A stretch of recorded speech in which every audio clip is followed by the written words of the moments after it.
Well, hello there, y'all. Welcome to what I think is going to be the finale. I believe this is where we're going to wrap everything up. So it's going to be a long ride. And I hope y'all are ready because I know I am. I'm ready to see what's going on. So let's get into it.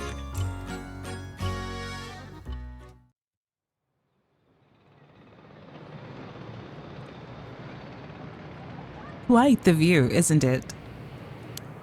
How long can you play dumb with this many people lined up and wanting answers from you? You'd better just give in and come clean with everything you know. Ugh. I'll cut to the chase then. Are you the ones who killed Hajime Yoshimi? No, we did not. Don't try and play dumb now. If not you, then who? That much I don't know. While it is true that we were after the information he possessed, he was killed by someone else before we could acquire it. Which forced us to target you instead, Ms. Chozawa. And that's why you forced me to talk and why I ended up with this curse, huh? Indeed, I never thought you would escape. Well, it took a couple of miracles, but yeah, I got out.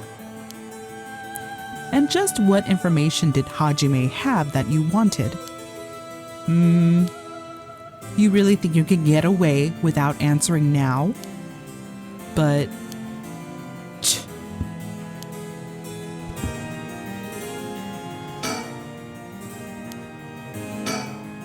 Fine, I'll let someone else ask you something for now. Richter? Now then, I've come to hand over the Haunting Clapper's curse stone, like I promised. A curse stone? Thank you. I have to admit, I'm surprised that you are a man of your word. But first, I've got some questions about the curse stones you already have. What exactly do you want to know? Earlier, you said that Hihaku have collected 6 curse stones already. 6? I'd like to confirm which of the 7 mysteries they correspond to. And why do you need to know that? Because I don't trust you, of course. If you really collected them like you say, you'd have no problem saying which curse stones they are, right? First, the Whispering Canal. Good, good. What else? Mayu Chozawa over there has the Beckoning Light. Yep, you were the one who made sure I got it. What? Unfortunately for you, I don't feel like handing it over. So, I don't think it counts as one of yours. Ugh. Good to know. Anyway, do continue. Next, there's the Ever-Burning Lantern, which we gave to Hideki Araishi. So you consider that one of Hihaku's then? Whatever, we'll worry about that later. That's 3. What about the others? Well, the others are... the Foot Washing Mansion and the Evergreen Beach. What? And lastly, the Fool's Procession, if I recall. So you claim. How about it, mademoiselle? That's wrong. Those 3 are with Inspector Tsutsumi. I gave the Fool's Procession to him myself, so I know he's wrong. There you have it. Too bad for you, pal. Ugh. If our agreement was founded on lies, then I have no duty to hand over my curse stones like I'd promised. He's so mad. Meaning, the only curse stone you have is the Whispering Canal. And it inevitably follows that you used it to kill that young man at Kinshibori Park. Such a horrible act, and to your own employee, no less. No, there you are mistaken. To be entirely frank with you, we do not possess a single curse stone. What? We plan to collect soul dregs using any method available to us, of course, as we needed the right.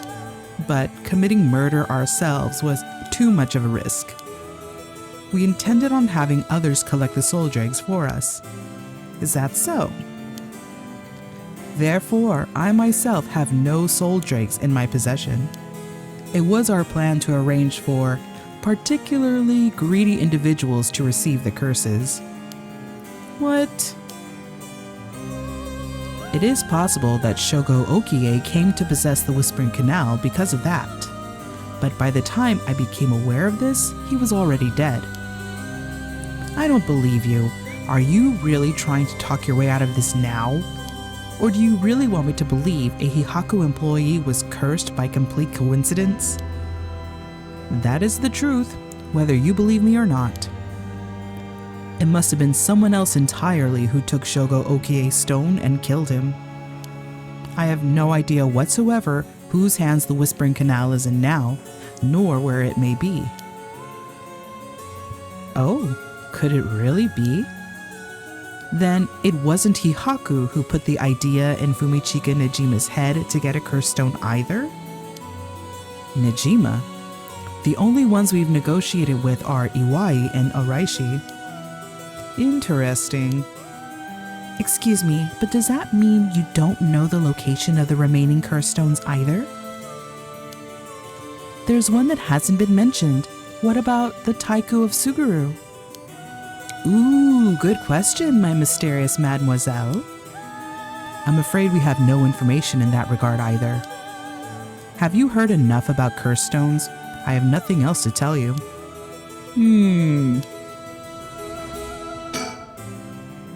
Excuse me, Mr. Investigator. What is it, mademoiselle? Would you be willing to give up the curse stone you have? Ah, yes, you have a point. They're too dangerous to carelessly walk around with in one's pocket. However, sorry to disappoint you, that's not possible at the moment. And why is that? Ah, you don't know, do you? Then I'll tell both you and our friend from Hihaku over there. I doubt any of you have attempted it yet. But it seems that curse stones cannot be given to normal people. Huh? What? I actually tested it with the madame here earlier. Even if you give the curse stone to someone else, the curse bearer doesn't change, and the stone eventually makes its way back to the bearer. It's almost obvious when you think about it, seeing as how the curse stones appeared to the curse bearers of their own accord to begin with. But Inspector Tsutsumi has collected curse stones from other curse bearers. Then Inspector Tsutsumi must be a curse bearer himself. Oh. So from what you're saying, curse stones can only be transferred between curse bearers. And obtaining a curse stone alone doesn't make someone a curse bearer, so they can't use its curse? Exactly. So they aren't quite as dangerous as you think.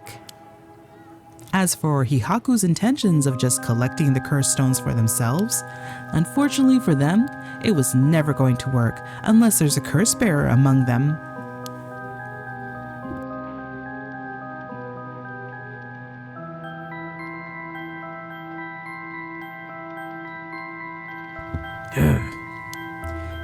Damn that Araishi.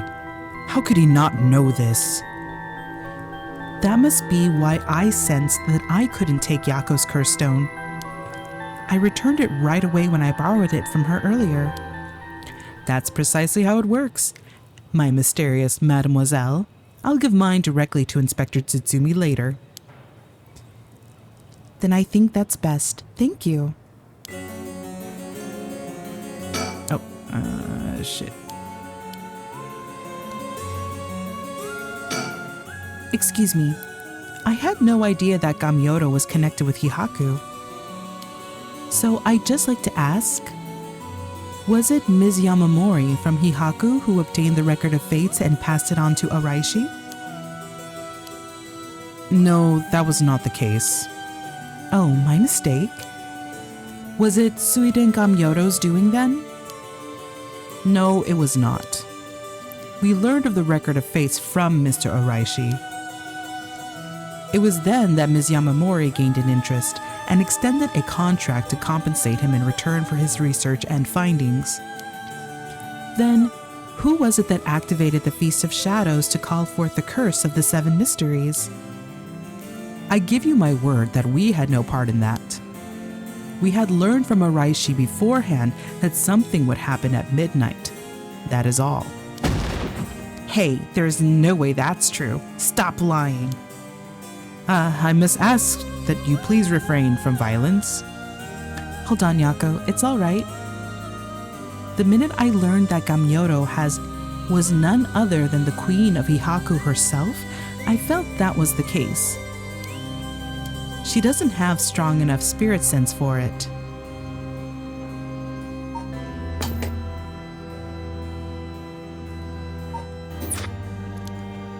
Oh, gotcha. While it is somewhat shameful, if you require proof, then so be it. What? So that talk of supernatural powers was just hot air?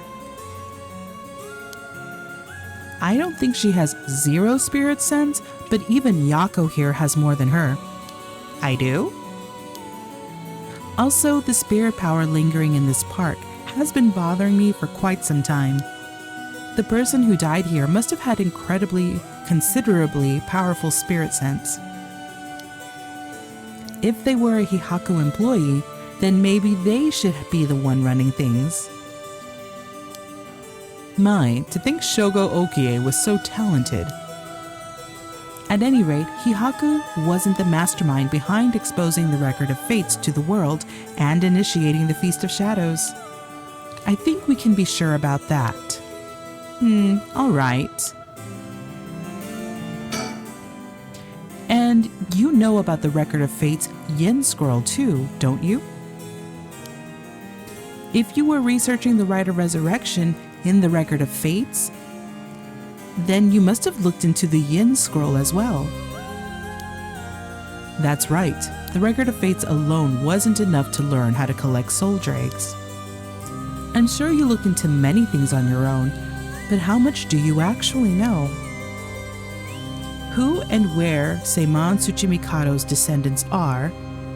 Were you able to find that sort of information with Gamyoto's connections? I can't reveal that. Then, would you prefer I expose to the public how Gamyoto is a fraud with almost 0 spirit sense? Ugh. Fine, I understand. From the results of our independent research, I found that Seiman Tsuchimikado's descendant was Hajime Yoshimi. What? So that's why you went after Hajime. However, Hajime Yoshimi was only carrying a fragment of the whole. A fragment? That's right, he did say something about a fragment of an old manuscript. The location of the Yin Scroll was hidden. This information was split into 2 and hidden in a pair of talismans, which were then passed down from generation to generation. Ah, talismans! I see. Hajime Yoshimi was supposed to have one, but it was most certainly stolen when he was killed. It's possible that he knew the location of the other as well. So that's why you questioned me about the things he'd inherited. The girl Hajime had been helping recently must have had it then. Oh, Michio's talisman. Yes, Michio Shiraishi was also likely a descendant of Seiman Tsuchimikado. What? The talisman she carried as a keepsake from her father, we searched for it based on Ms. Chozawa's memories. However, Michio Shiraishi was already dead. Yes, by coincidence, she happened to be closely connected to Mr. Iwai, so we began our investigation there. But she was already dead too, leaving you in a quandary. I see. Mio, if we can get both of the talismans, yep, we'll know the location of the Record of Fate's Yin Scroll. Wow, sometimes the answer is right under your nose. Sometimes those answers are the hardest to find. Yako, let's keep quiet about the location of the talismans for now, okay? Ah, right. No need for Yumioka to know. That was a close one. I almost let it slip. Okay, I think that's about all we have to ask him. We'll let you off today since you went along with our questions nicely. A pleasure working with you. We're done here. But the information you have... The hell are you whining about? I said we're done, so scram. Yeah, dude, she's gonna kill you. That's all our business as well, so I shall be bidding you all farewell. Yes, right. Excuse me, Mr. Investigator. Please don't forget about the curse stone. Don't you fret. I'll hand it over to Inspector Tsutsumi like I promised. I'm glad I didn't end up having to give it to that Yumioka. Let's take our leave, madame. With this, we'll be freed from this troublesome curse ourselves.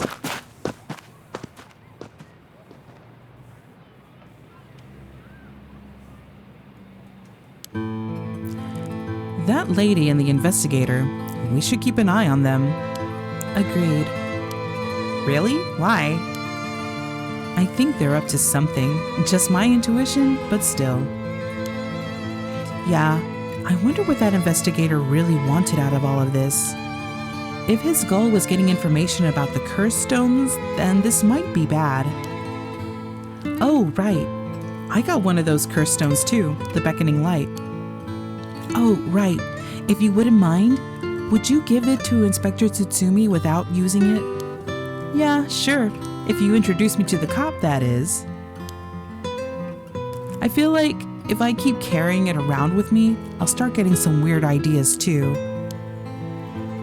Aw, poor Yako. I just remembered! Mayu! I have something important to tell you! Whoa, what's with all the yelling all of a sudden? You know a girl named Hitomi Okuda, don't you?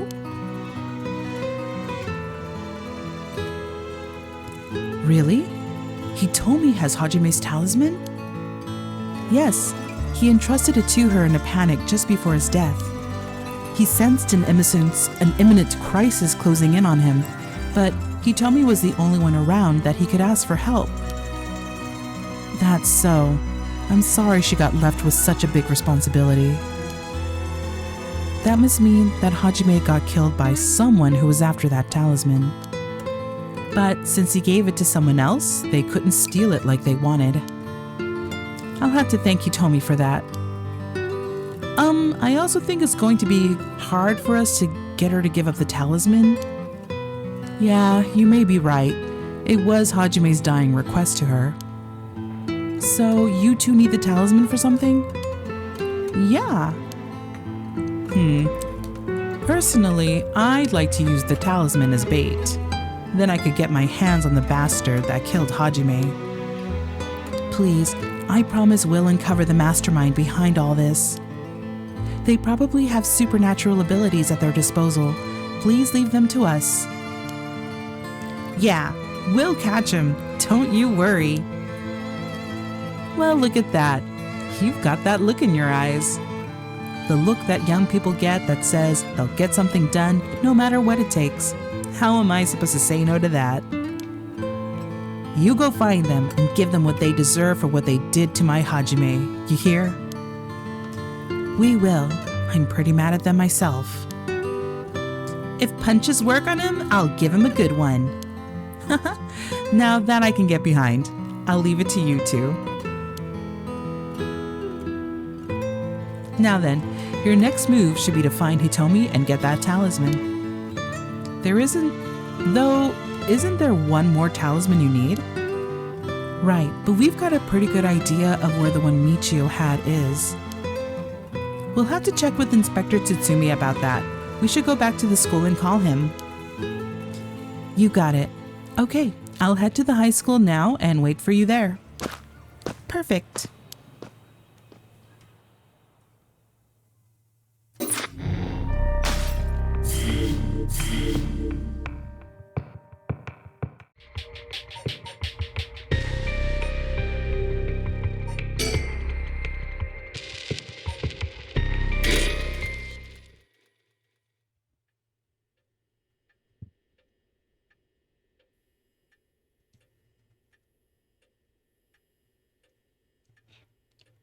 We've received an update on the hostage situation.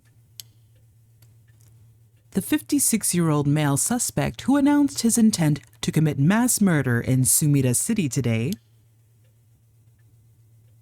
had taken a woman hostage and gone on the run, but was found by the police in a park in Sumida after 4 p.m. and confirmed dead. The weapon the suspect was said to possess was nowhere to be found on site, and its whereabouts are currently unknown. Furthermore, the female hostage was not present, and the search for her continues. Interesting. If it's being reported on the news, then that lends credence to her story.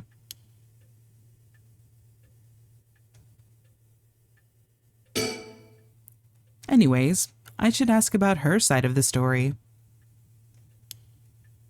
Whose? Oh, hey girl! Oh boy. Well, it's just like I said, right? The female hostage mentioned on the news just now. That must have been you. Which means you killed Najima with your own curse stone? Well, you said you'd give me refuge, so I came to take you up on that offer. What are you planning? Me? Well, obviously, I'm on to my last resort.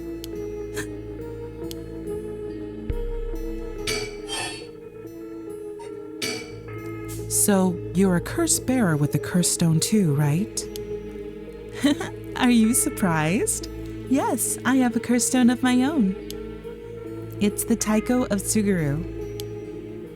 Then why go after other people's curse stones? Because killing people is bad, you know? Don't you think so too? Yeah.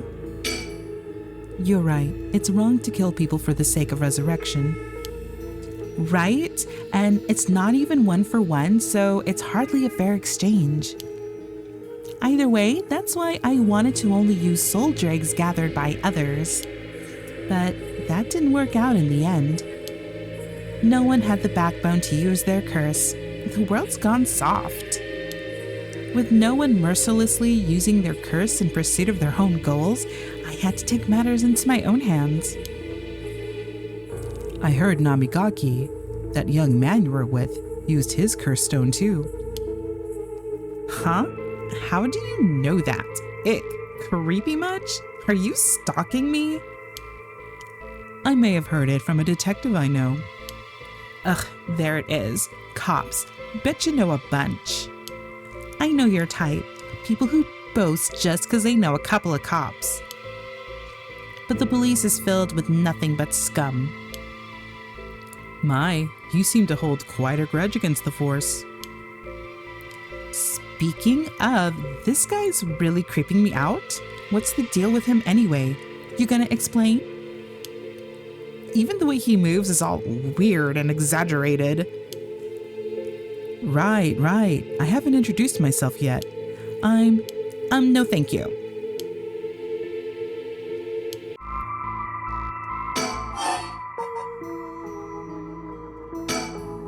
Let me introduce myself. It's hard to talk as strangers. Is it? And are you okay telling me who you are? Well, I won't stop you. Do as you please. Well, I am Haruo Shigima, and this is my house. My father and husband are both with the police. Is that so? Then you know that cops are just the worst people, right? Well, there are certainly many who are cold, especially with their own family. In a police family, one is always expected to just grin and bear it, no matter what happens. God, I know, right? What a relief. You understand. I think we might get along. Oh, well, I'm glad then. And I'm Richter Kai, private investigator. Ugh, did I ask? But, you're an investigator? So your job is to sneak around and follow people to pry into their secrets, right? Oh, is that why you keep probing with all these questions? Ew. Guess there's not much I can do to change that terrible impression you got of me. Hey lady, why are you working with this dude? I asked him to look into something for me. Really? It's just that he keeps looking this way.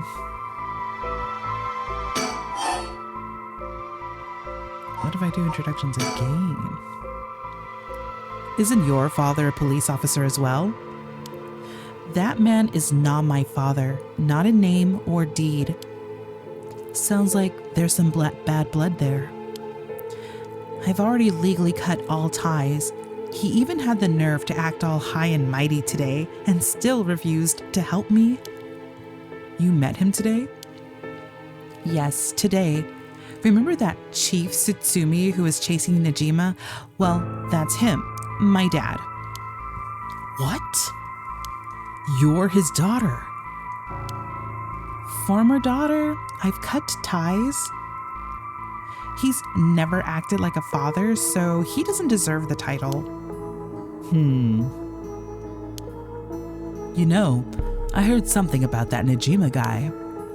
Apparently, he wanted to get revenge on Chief Inspector Tsutsumi for his arrest by going after his daughter. Wait, really? And I heard the police had been searching non-stop to take you into protective custody. So that explains why the police were staking out your place, too. Man, how could I have known that? They came in such intimidating numbers. Wait, hold on a minute.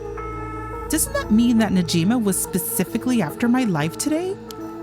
That sounds about right. It's a good thing you got out unscathed, or rather, managed to turn the tables on him. Oh, that means, legally speaking, it was self-defense. But that truly was quite frightening.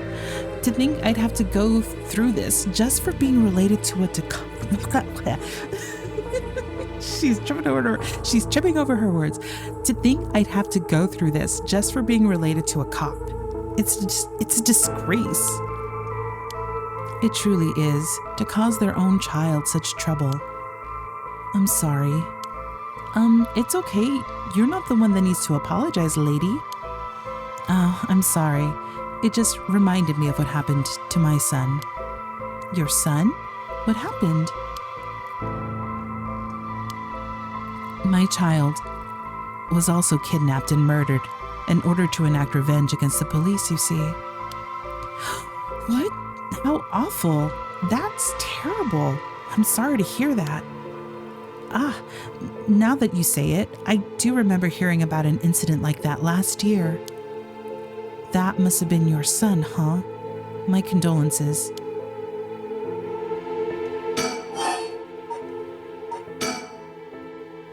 Now that I think about it, although we've met a few times, I didn't even know your name. I guess we're more like acquaintances now. So, what were we talking about again? Oh, right, Yutaru Namigaki. He's no good, honestly. He was such a wuss. I had to spur him on so many times for him to even use his curse, and even then, he was pissing his pants. And just when I take my eyes off him, he hands over his curse stone to someone. Honestly, he's a disappointment. So that's what happened.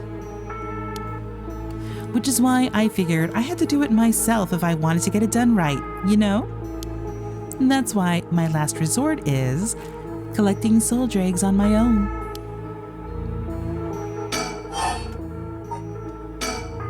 So, when you were taken hostage by Najima, you used the cursed stone in the gardens and swiftly made your getaway? Well, yeah. I didn't really have time to think on it. At the time, I only thought of how to get out of there. Then, what about now? Could you use it again? Your curse stone? Well, the curse stone doesn't respond during the day, but it's evening now. So I tried using the curse stone just now, and yep, it seems I activated it. What? You're using it now? It might still be a little weak. I guess it's not supposed to be used repeatedly. But I think I could get it to work once more. Oh, that's so. Sure is, so I'll give you a final warning. It's already started, so be careful. It started? What started? The curse, of course. All that's left is for the conditions to be fulfilled.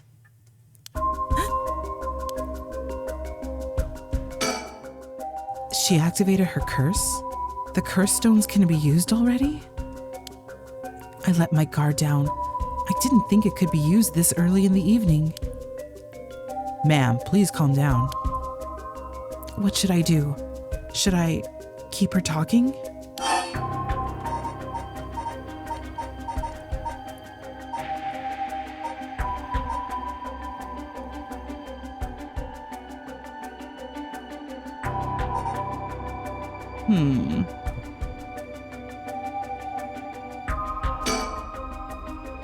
No, instead of talking about that, how about we talk about why you're so shaken? As I thought, you have a curse stone too. You're a curse bearer, aren't you, lady?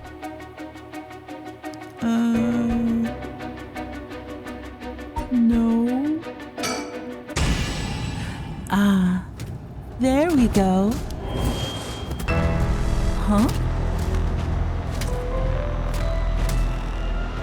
Oh no. Ma'am. Damn, did she fulfill the conditions? She sure did. Okay, it's time for a beatdown.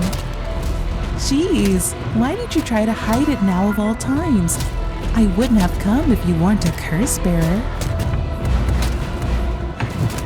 No, so she already knew. Stop! Too bad. She's already dead. This is horrific. I'll be taking her curse stone. Whoa. Huh? All the haunting clappers needed was a source of fire. That was a close one. Now then, what will you do, Mr. Investigator? You're not a curse bearer, so I don't have any reason to kill you. But I won't show you mercy if you're going to try and capture me. So what'll it be? I still don't know how her curse works. It's too risky to make a move. Your employer's already dead anyway, so there's no reason for you to go out of your way to arrest me, right? I could still do my duty as a citizen and report you, you know. Oh, what a surprise. This is when you decide to suddenly choose the side of righteousness? She was after the same thing, you know. There's no clean hands when it comes to soul dregs. Well, it looks like you don't have anything to say about that. I'll be taking my leave then. Bye-bye.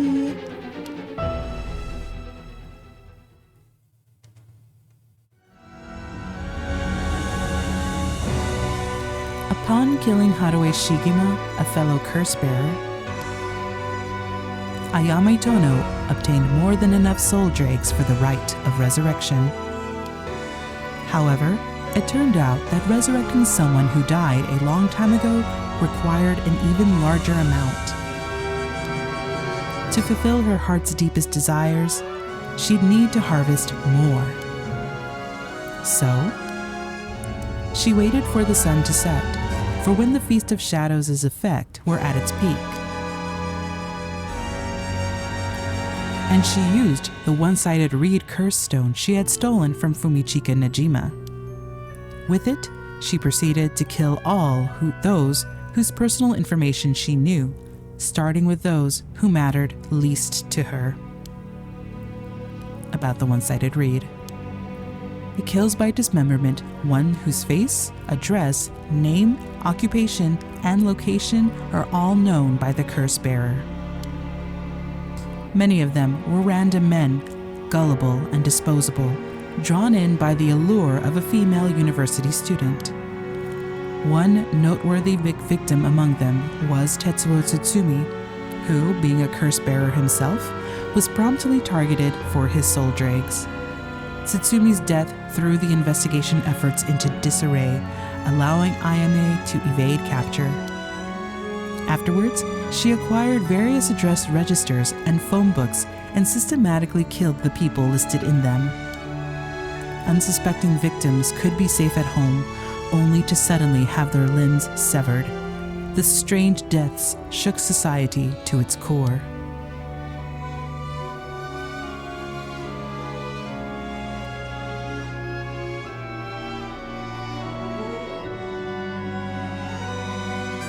That's crazy.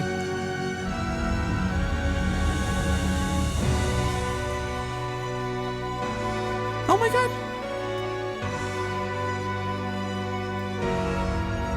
She's just laughing.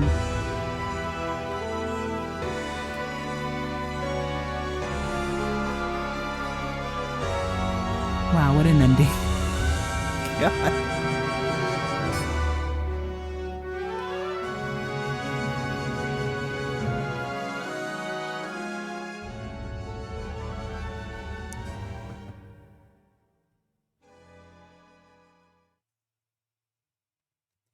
But all things must come to an end.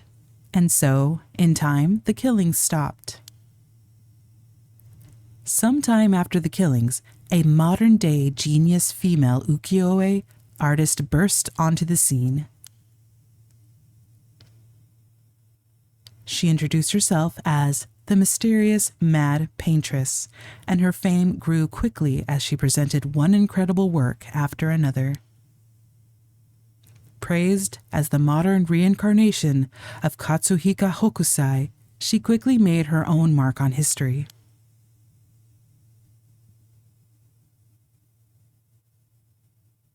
Damn.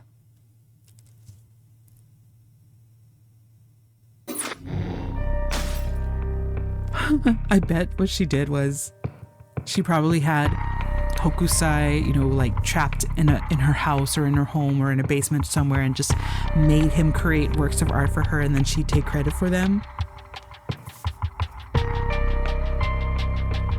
That has to be it. All right, let's try that again.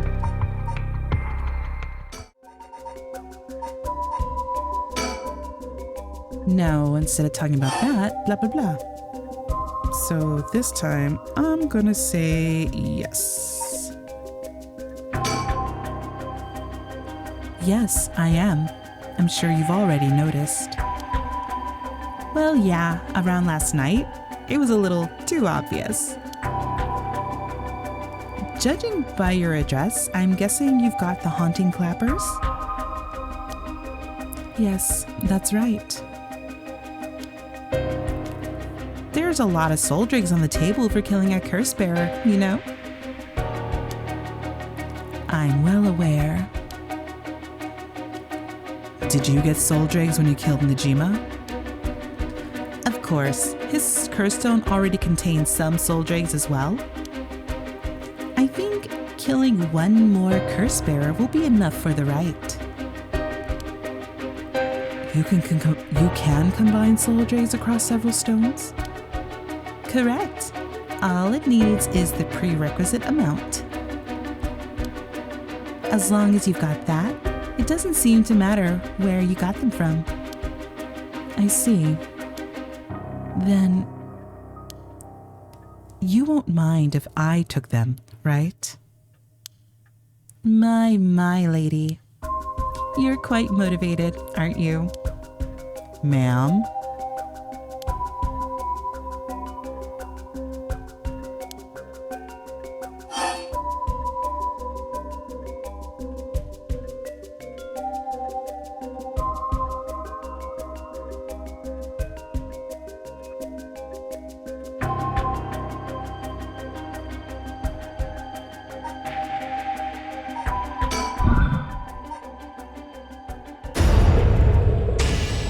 Huh?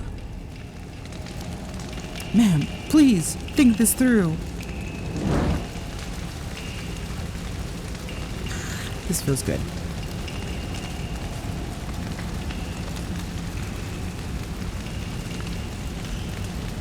Ma'am, why? It was the only way. Richter, could we settle any outstanding tabs now? Yeah, sure.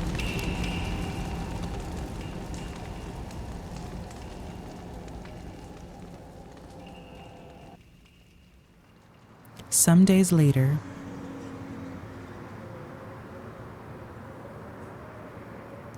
Amamori, you got a moment? Of course. What is it, Mr. Richter? I was just curious. Have you heard of the legend of the mother who prayed to the Sumida River and resurrected her dead child? What are you on about? The mother searched so desperately for her abducted child that she lost her mind. Her son was found dead in Sumida River, so she then built a mound and continued to pray there until her son somehow emerged from the mound, back from the dead, or so the legend goes. I heard it's being adapted into a no play too. Interesting, and? Well, it just had me thinking that legends really do exist. Sorry to ask again, but what are you on about?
Never mind, it is what it is. Welcome to my office. It might be small and dirty, but welcome. Come on, Ernestine, say hello. That's it, good girl. Oh, that boy over there? That must be... Hey kid, I'm a private investigator. I worked with your mother not too long ago. What's that? You want to be an investigator when you grow up too? That's great. It's so much better than becoming a police officer. Hey, Amamori. Don't you tell the kid to give up on his dreams. I think it's a great idea. Why don't you bring us all some tea instead? Pardon me. Let's start over. What brings you to my humble office today?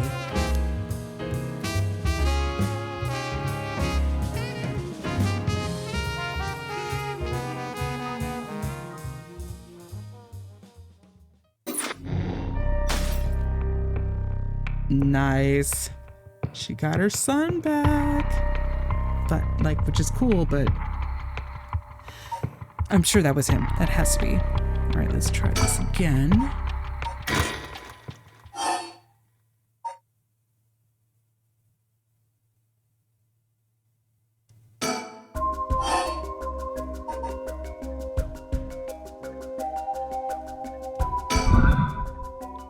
Do you smoke? Huh? Well, a little. Feel free to smoke if you want to, please. I'm okay. I don't see any ashtrays out on display either. Does no one smoke in this family? A little rare, isn't it? Nobody in the family does.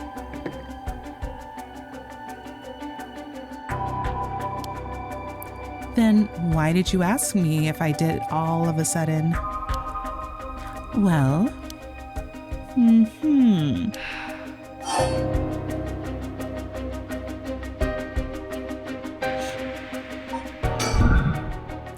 How did you kill Fumichika Nejima? I'm not telling you. I only ask because it does concern me. He was one of the reasons my child was kidnapped. There's not much to say. We talked and he cleared the conditions for my stone.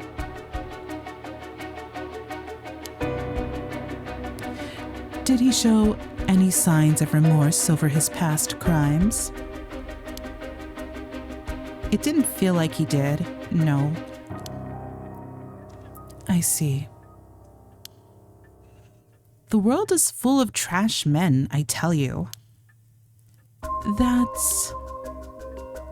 I agree.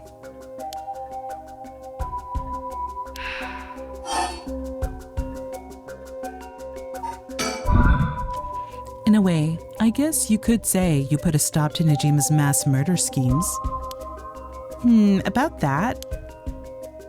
There's no guarantee that I won't do it myself. Huh?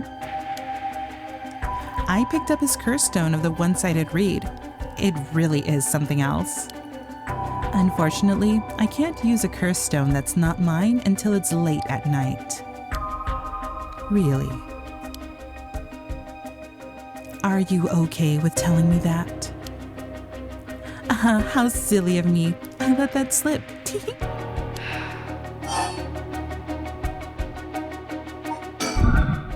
What is your wish, Ayame?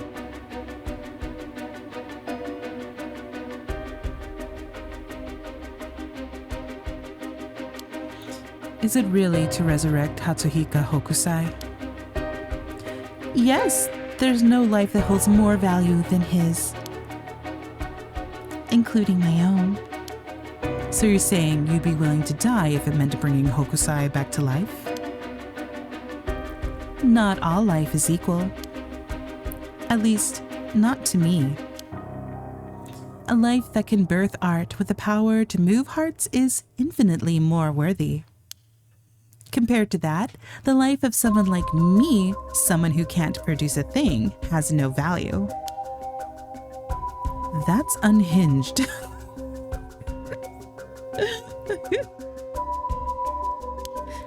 I'm still young. It's the age for wild thoughts. But aren't you the same as me? What? You've got a life more important than your own. A life you consider more important than the lives of many others. That's what you're doing it all for, isn't it? You're right. If I can save my son, I couldn't care less about my life or the lives of others. Who's unhinged now? I'm a mother. It is what it is. Dang, the feelings of a proper parent are something else.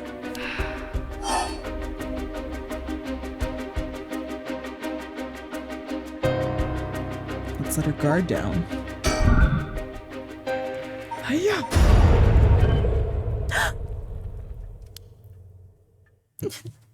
Did you try to use your curse just now?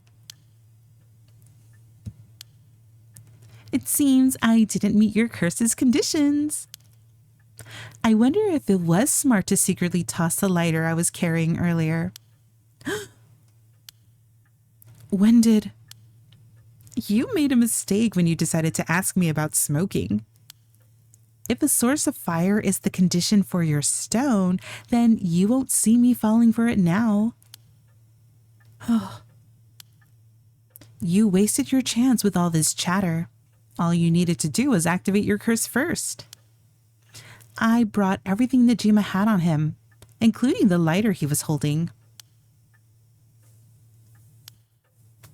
But it's over now. Yes, I concede.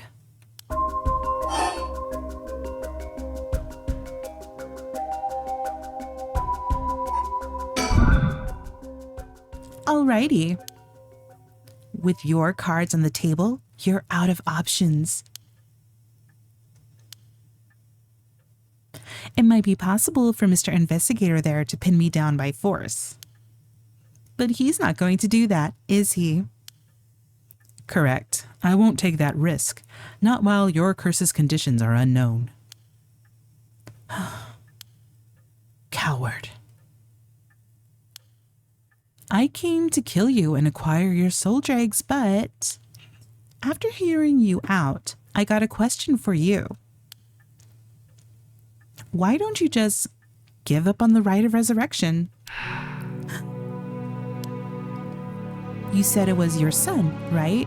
The one you want to bring back? But haven't you done enough? I'm sure your son is content knowing you cared for him this much. I'm truly willing to die to resurrect Hokusai, but you can't say the same, right? If you're going to bring your son back, you have to be alive as well, right? In fact, what you really want is for both of you to live, right? Yes. Well, even if you both lived to see it, your son would grow up knowing you for who you are, someone who stole the lives of others to bring him back. You would be putting the burden of shouldering all the lives sacrificed for him on his little shoulders. Are you really okay with that?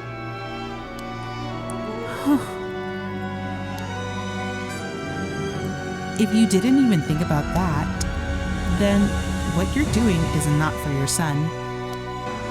It's for yourself. Aren't you just bringing him back to fulfill your own desires? That's not... Ma'am, what she's saying may be harsh, but holds a kernel of truth. I mean, a little bit.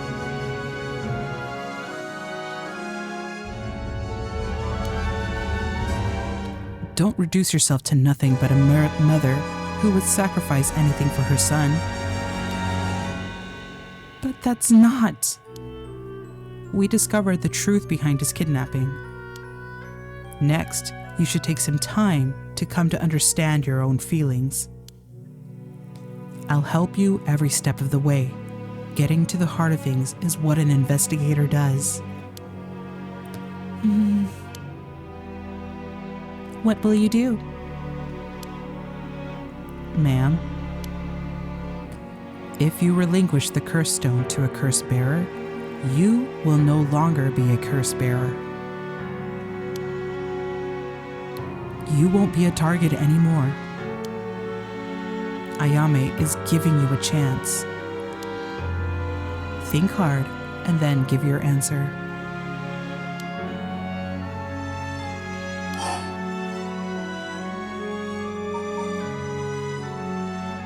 She gonna kill you, so give it up.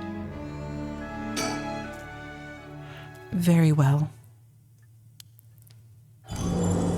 Here. Thanks. Glad you could see reason. Ma'am, you made the right choice. Dang, you really didn't collect any soul dregs, huh? I promised myself that if I ever used it, it would be only once. But in the end, it didn't come down to numbers. So they only need to be carrying a flame. This seems pretty practical. Well, I'll be taking my leave then. There's no point in going after you for soul dregs, so I'm off to the next curse bearer. Do you know who remains? You speak as if you've already figured it out. I got a pretty good idea from our talk. What will you do? Do you plan to stop me? It's not my place to intervene. All right then. Hey lady, can I borrow your phone? I don't mind.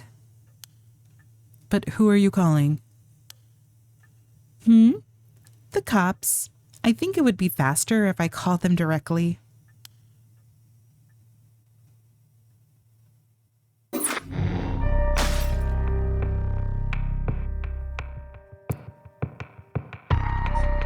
And all those are done. Preparing for battle.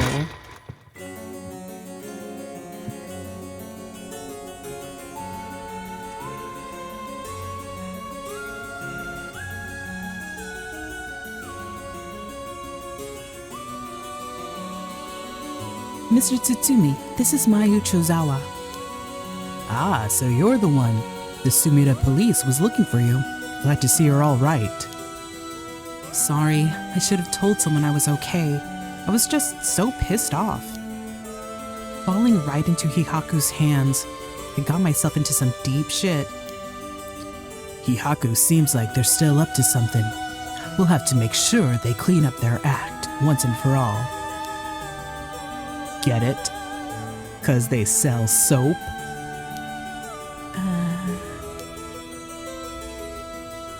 Nice one, boss. You're really on top of your game today.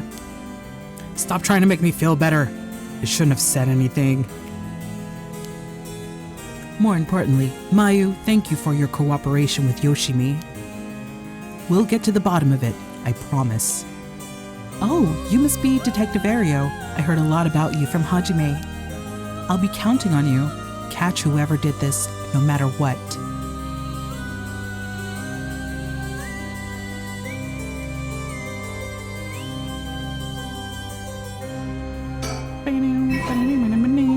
Mockingbird number 2 discovered. He is called Beekaboo.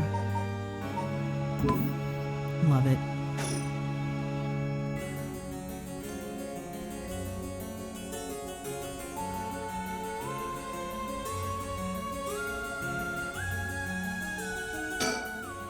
Oh, Mr. Tsutsumi. I received a message from Paranormal Affairs earlier. It wasn't from Nakagoshi, but I had someone look into something for me. So, even the desk jockeys are lending a hand. Brings a tear to your eye. So what'd they say? Right, about the Onmyoji woman who was in Edo at the time of the Honjo incident. She was a person of great beauty and discerning taste, but also shamelessly did whatever she wanted. It seemed to match the person seen in the resentful memory for the foot-washing mansion. Huh, so she must be the one who fought with Seimon over the right. And they found out that her name was Ashino. Ashino, huh? What else? That's all. That's not much help. Oh, but apparently she was quite the powerful Onmyoji. And she died bearing a similarly powerful resentment. It's possible that she became a vengeful spirit with a connection to the 7 mysteries. A vengeful spirit? If any descendants of Ashino or people otherwise closely aligned with her live today, there's a possibility that spirit awakened and possessed them. Yeah, you mentioned before that spirits can possess people who are closely in sync with them. Though this of course doesn't mean the spirit houses her complete personality. Her resentment and her spirit power, those are the parts of her that would have the strongest influence. Since Seimon's descendants are still around in the present, it wouldn't be surprising if Ashino's were too. They might just be desk jockeys, but they wouldn't give us this info if it was only speculation. They must have found some amount of evidence, looking into abnormal phenomena or things like that. Oh, the Feast of Shadows. There it is, our abnormal phenomenon. Mio, what do you mean? The person who initiated the curse this time, who we've been calling the mastermind, they might be possessed by the vengeful spirit of the Onmyoji named Ashino, the enemy of Seimon. Do we have any idea who they could be or where to find them? Like, if you looked at them, Mio, would you be able to tell right away? It's like how I didn't realize that Michio had fused with your consciousness, Yako. Common spirits will leak spirit energy left and right, so I can notice them just by looking carefully. But when spirits of a higher caliber fuse with someone's consciousness, detecting them isn't so simple. Oh, I'm sorry. My skills still need a lot of work, and I don't have anything else to offer. Mio, that's not true at all. You're fine. We'll make this work somehow or other. Thanks. Basically, I believe the mastermind behind everything is a woman possessed by the vengeful spirit of the Onmyoji Ashino. Could it be Ayame? I see. Is this mastermind also the one who killed Hajime trying to get the Record of Fate's Yin Scroll? Yes, I think that's very likely.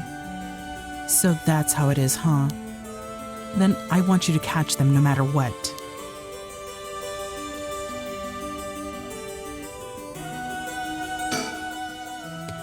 Ah, I heard you had a cursed stone too?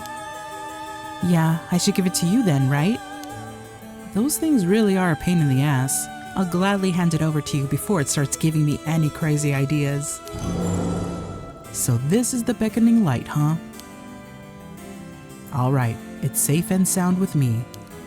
Sorry you won't be able to bring him back. Don't worry about it. He and I were always prepared for the worst anyway. What the? What's wrong? Damn.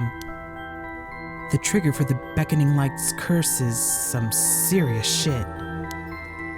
Yeah, I thought so too. That's why I said it'd give you weird ideas. See what I mean now? How's it work? I'll leave you a note you can read later. We have more important things to worry about now. Right. Mr. Tsutsumi, does that make it 5 curse stones that you've gathered now? Should be. I want to get the other 4 under wraps as soon as we can. Let's see. I have no idea about the Whispering Canal. Someone made off with the one-sided reed which Nijima had. Yeah, damn shame. After that, we don't know about the Taiko of Tsuguru either, do we? So, we can assume that curse bearers are still prowling around out there with those ones. What a headache. Hopefully we can find them soon. Oh, crap. Mayu? Oh, Mayu, did you meet with Hitomi? Yeah, I met her at the spot I was told. She was acting tough, but I think the incident with Hajime has her really shaken up. I briefly explained our situation and had her give Hajime's talisman to me. Here, this is what you're looking for, right? The Yang Talisman. Yes, I believe that's it. Thank you so much. Mr. Tsutsumi, about this. Right. You should hold on to it, Mio. Not like we could use it as is. Try to figure out what we'll need to do once we get both halves together. Understood. I'll see what I can do. Do you know where the other talisman is? Yes, probably. This is Hajime's last job. Finish it for him, okay? We will. I guess this is the end of his family line too, huh? All the people who inherited that talisman before him are already gone. Oh, that sucks. Come to think of it, did old man Ashimiya end up getting away?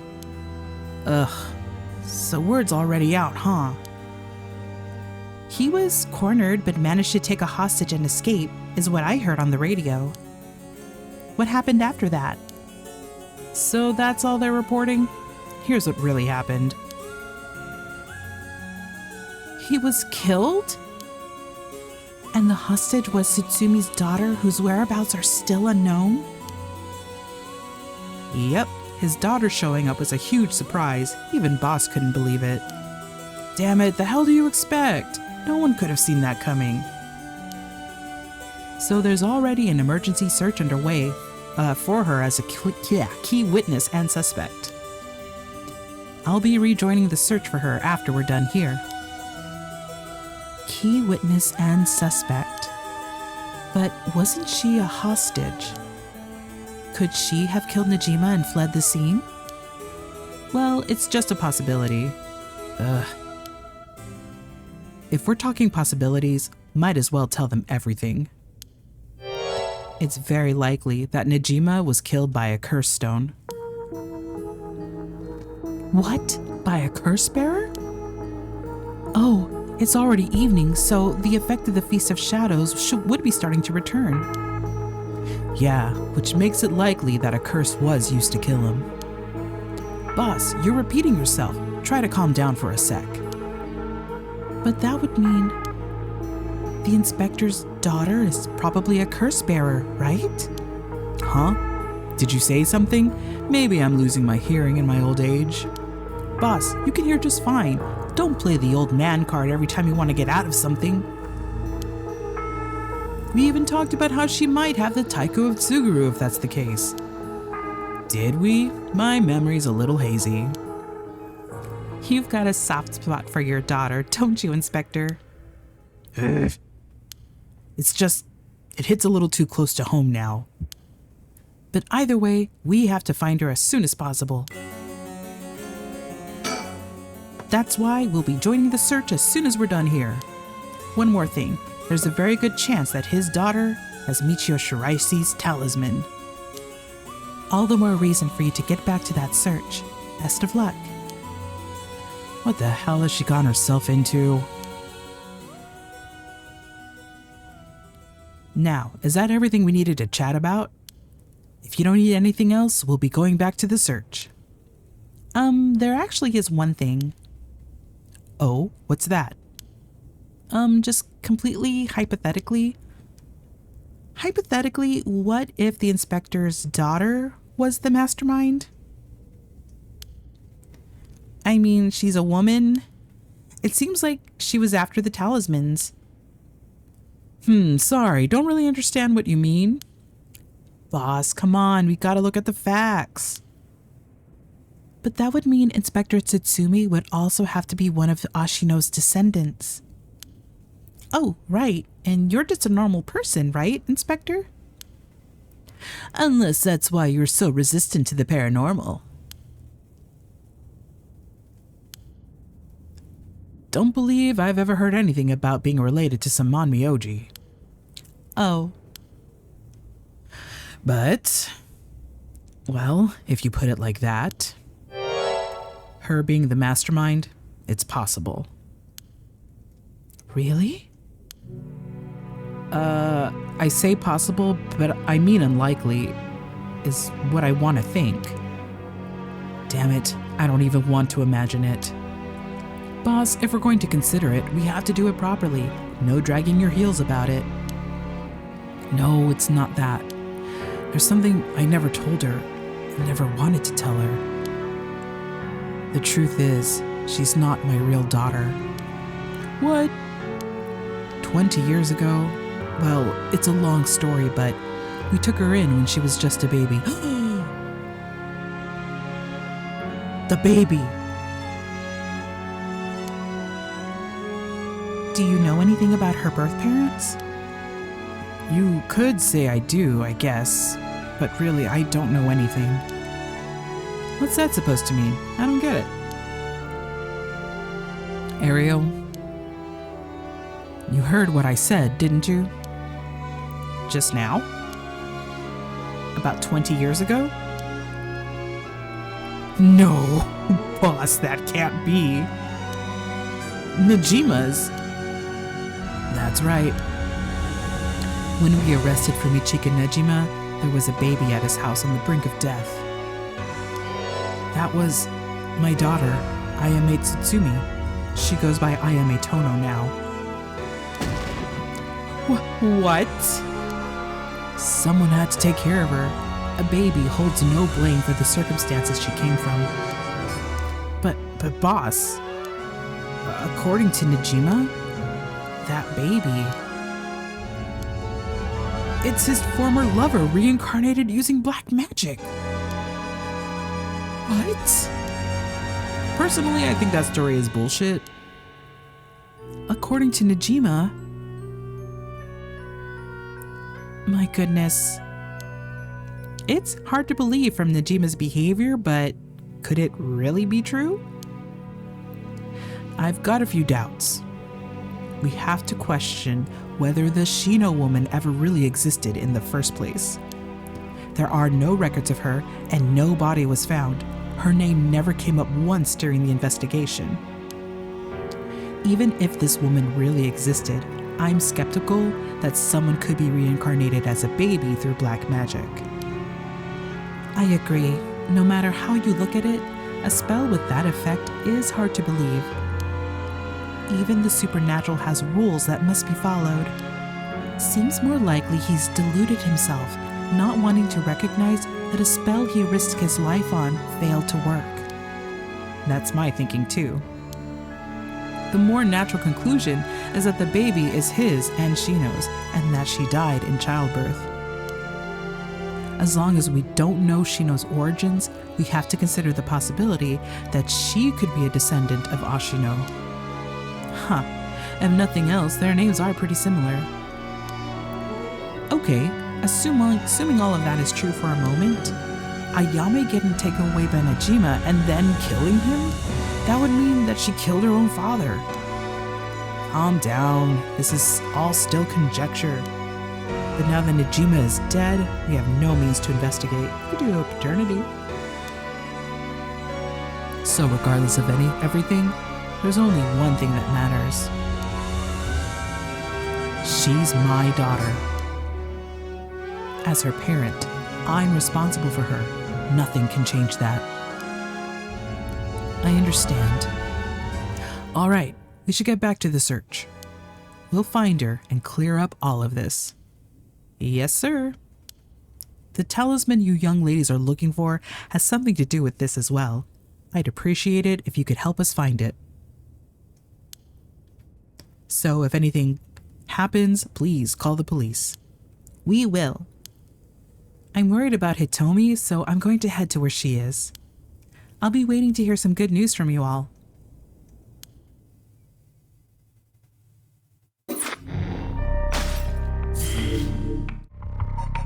Conclusion?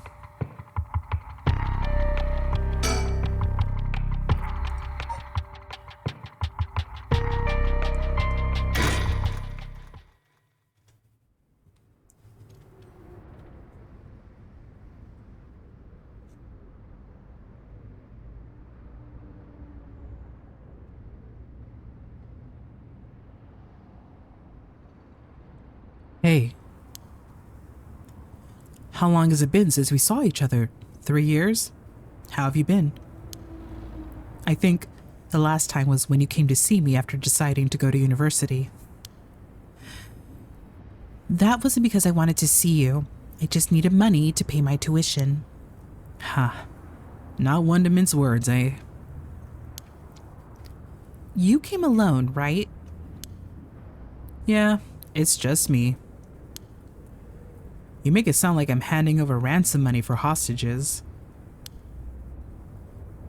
I just don't want to get caught, okay? Never thought I'd see the day that you'd call the police. There's something I needed to see you about. Well, all right then. We've got a lot to talk about, so let's go through things one by one.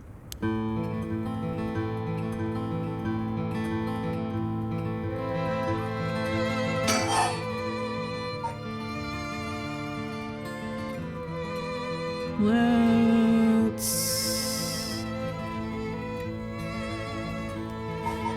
see how she's okay, because that was probably scary for her, even though she's a little off. I'm sorry I couldn't save you from Nejima. Are you hurt? Wow, I didn't expect that from you. Huh? I thought you'd just start questioning me before you bothered to ask how I'm doing.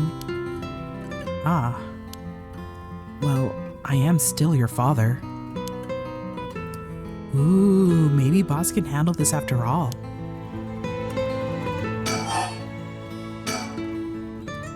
I'm fine. I managed to get away, somehow or other. Right, I'm glad. And how's your mom? How is she? Yasuko, I mean. Mom?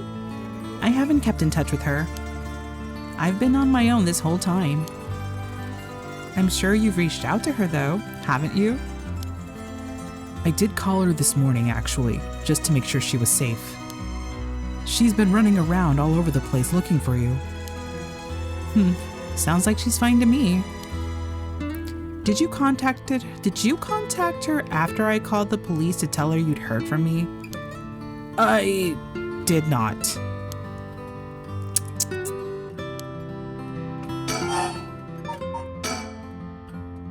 Well, I've heard you're into nightlife and staying out late these days. Didn't want her to worry more than she already was. You're one to talk.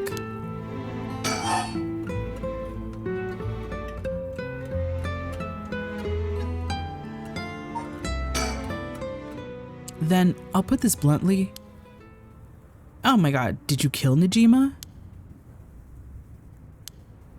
And if I did, would you hide me from the police? Well, I don't know if I... That's what I thought. Your job is the only thing you really care about. Yes, I did it. You... I don't think he even knew I was a curse bearer. He brought me to those gardens, and I realized while he was talking to me that he fulfilled the condition of my curse, so I just gave it a shot. I didn't think it would actually activate. So there's no going back now. That's not true. You can still make things right before you make them worse. Then let me say it another way. This is my chance, and I won't throw it away. Your chance? Should have asked her about the curse stone first.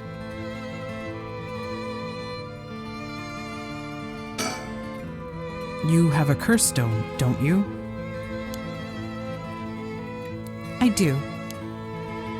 You wouldn't happen to feel like handing it over, would ya? The police will handle any damages the curse caused. Now, before you do any more wrong with it, I'm not giving it up.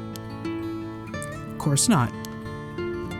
Me being a curse bearer, are you after my life? That's exactly what I'm here for. I didn't come to chat. We can talk all you want, but as soon as the condition for my curse is met, I'll use it. No hesitation. Dang.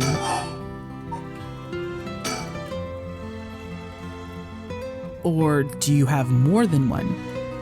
How many curse stones do you have? 3. Not that it matters. 3, huh?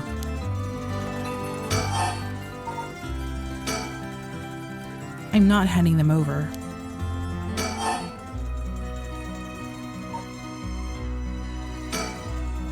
Why are you willing to go so far for the rite of resurrection? What do you want with it? Even if I told you, you wouldn't understand. You just call it stupid and dismiss the idea completely. Come on, I wouldn't do that. Yes you would. Maybe together we can think up of a way for you to get what you want without resurrection. I want to bring Katsuhika Hokusai back to life.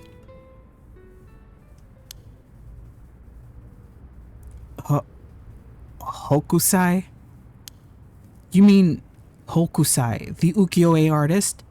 That Hokusai? You want to bring him back to life? Oh, he said it was stupid. That'd be quite the feat, huh? I heard you liked his art, but why would you do something so stupid? And he did it. See? The only time I ever felt there was a place I belonged was when I was immersed in the dreamlike world of ukiyo-e. Though I'm sure you never noticed. Really? I had no idea. It saved me. Hokusai is the reason I'm still alive today. I didn't know you felt so hopeless. You would only realize it now, but it's too late. Feeling sorry won't do either of us any good.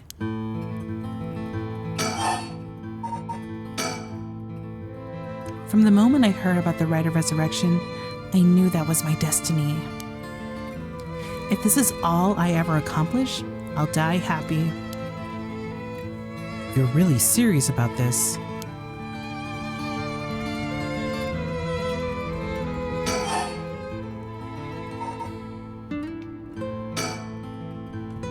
Did Najima say anything to you? He said a lot of bad things about you, that's for sure. Yeah, not surprised there. So I said a lot of things about you back. I didn't want to be outdone. Harsh. In that sense, I felt just a little like he was my kindred spirit. She is Ashina? No. Kindred spirit? What are you talking about? He's a dangerous criminal. But I'm a murderer now too, aren't I? Maybe we're not so different. Oh my god. No, you're different. Am I? Well, maybe not that different.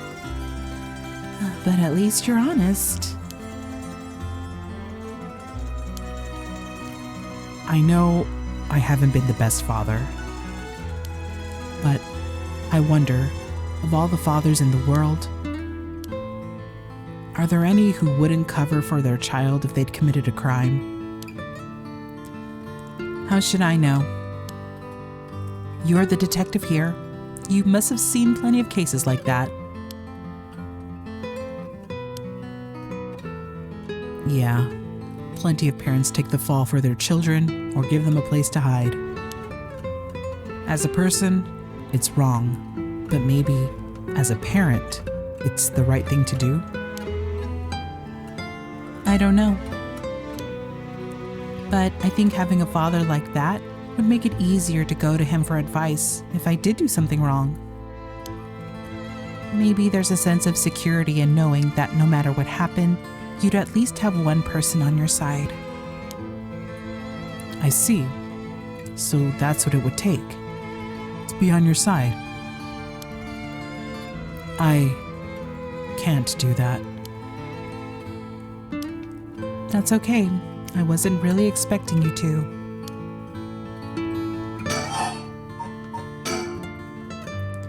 So, Najima really didn't tell you anything? Not really, no. I wonder what it is that he said to her that activated the curse.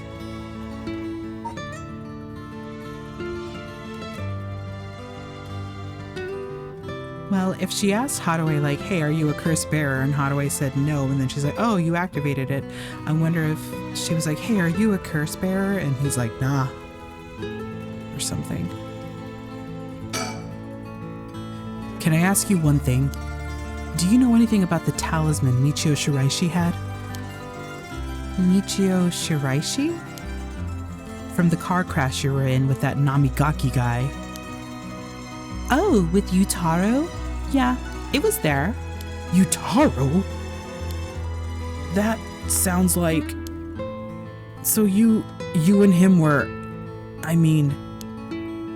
not really. He was kind of a boring guy. What? You're serious? But he said... you're getting off track, Mr. Tsutsumi. The talisman. Get back to the talisman.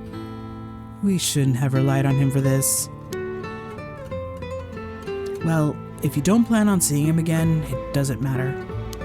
But with the hit and run case on top of everything, you're really in deep. Is that really what you wanted to talk about? Yeah, I mean, no. Tell me about the talisman. Did you take it from the scene? You mean this? That's it. I picked it up at the scene of the crash. I didn't want to leave fingerprints behind. That's all?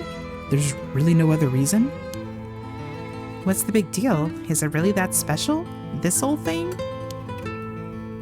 Yeah, it's real important. Would you mind giving it to me? Important? For what? For putting a stop to the curses of the 7 mysteries. Oh, you shouldn't have said anything. Oh? So that means if I give you the talisman, I won't be able to use the right. Then no way. I'm definitely keeping it. Oh, I screwed that one up. Mr. Tsutsumi, you really can't do anything any better than that. Come on, the talisman. I love their commentary. Will you give me the talisman? What? No way. I can't lose the right. I think I've let you talk enough. Mind letting me have a turn? By all means. You're hiding something. You're hiding something from me, aren't you?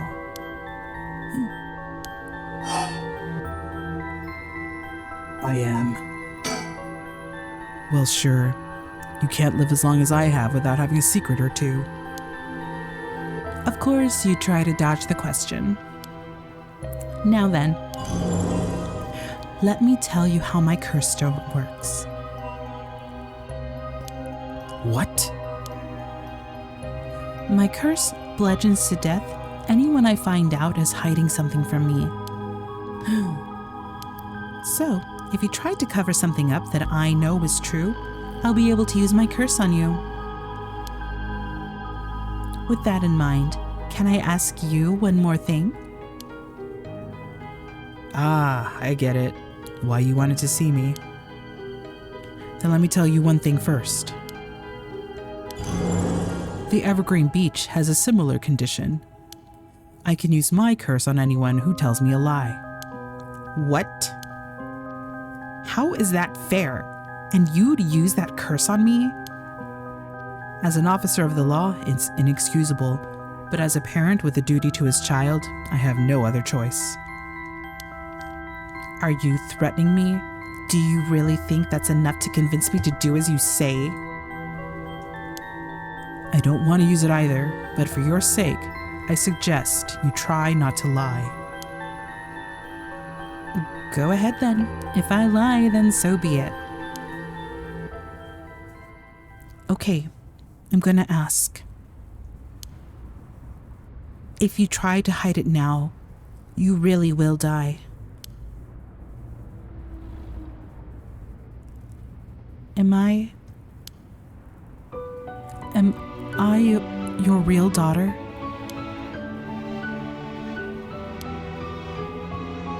I'm just a baby you picked up to replace your stillborn, aren't I? Huh?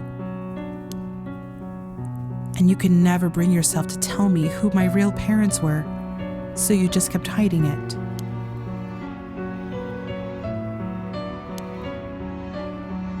Still too much of a coward to tell me, huh? You don't like the truth, so you won't admit it. That my real parent is the man I was just with. Ayame. Is that all you have to say? Then I only have one answer for you. You are, honestly and truly, our daughter. Nothing more, nothing less. Even now you're still trying to hide it? Why? Are you really that stupid?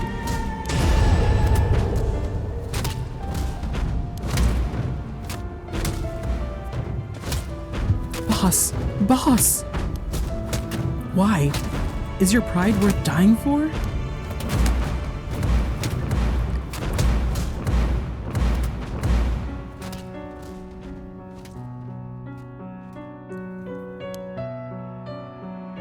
I should have known. Why? Why go this far to hide it? Ayame, listen. Huh? You're... how? Ayame, be proud. No matter what happens, you are our precious daughter. No way. How are you still alive? I don't know what that piece of shit Najima filled your head with. But you're not Shino.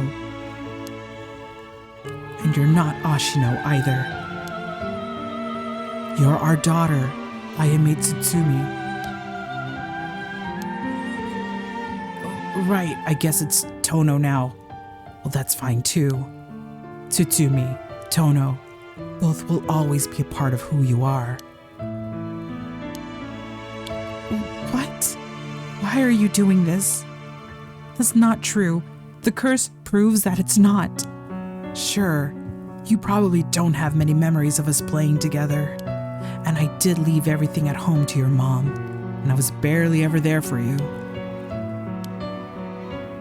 Even so, when I was working, no matter how grisly a crime scene I was sent at, all I ever wanted was for you to grow up to be happy. That's it.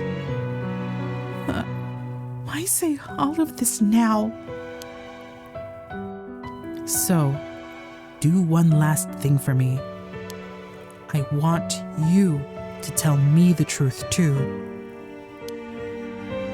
And if you lie to me now, I'm taking you with me. Stop. I can't. The mastermind behind all this, the one who awakened the curses of the 7 mysteries in order to use the right, wasn't you, was it? No, I wouldn't even know how to do that. And picking up Michio Shiraishi's talisman wasn't just a coincidence, right? Huh? Yeah, I already told you that. Ah, good. Hearing that, I can rest easy. You're nothing like Najima. You can stand on your own 2 legs. You can keep living without escaping into a fantasy. You can hate me. You can dream all the crazy dreams you want. Just don't ever stop trying to do good. You're a victim of your curse, too. It's not too late to atone for the hit and run, for using the curse. Don't run away. You can still make things right. I know you can, because you're my daughter. And after that, just live the best life that you can. Dad! Boss! Boss!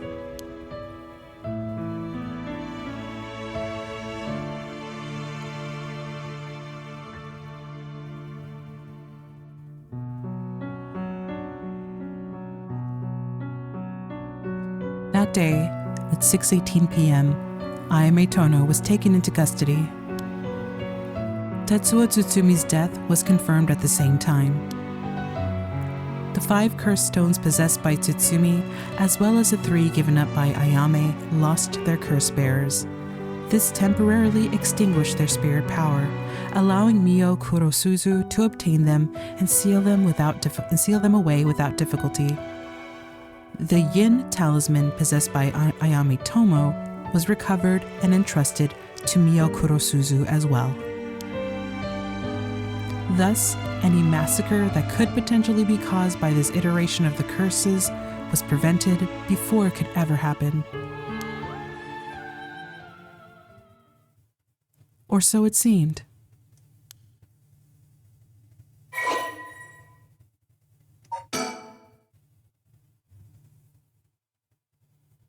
All right, the Taiko Tsuguru.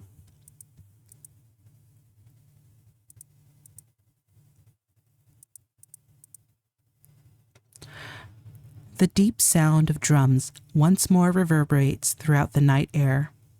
How long has it been since we started hearing them each day? Could it be coming from the daimyo's residence? I've heard they have a drum in their fire watch tower instead of wooden clackers, but I don't see a fire. Why are they sounding the drum? Then, one morning, a body was found. Isn't that old man Kanzo, the ukiyo-e painter? He lived nearby, but had been down and out for years, despite his best efforts to sell his work. Every now and then his granddaughter would visit, and he would teach her to paint, and it was the old man's only pleasure. One day his granddaughter told him about her dreams, curses, souls, resurrection. Hearing her tale, the old man was gripped by a sudden zeal and began to paint with great fervor. His work quickly became famous, enchanting all those who viewed the strange imagery. Even the daimyo had taken notice. What could possibly have happened? The people whispered amongst each other. It looked almost as if he had been beaten like a drum. The one-sided read.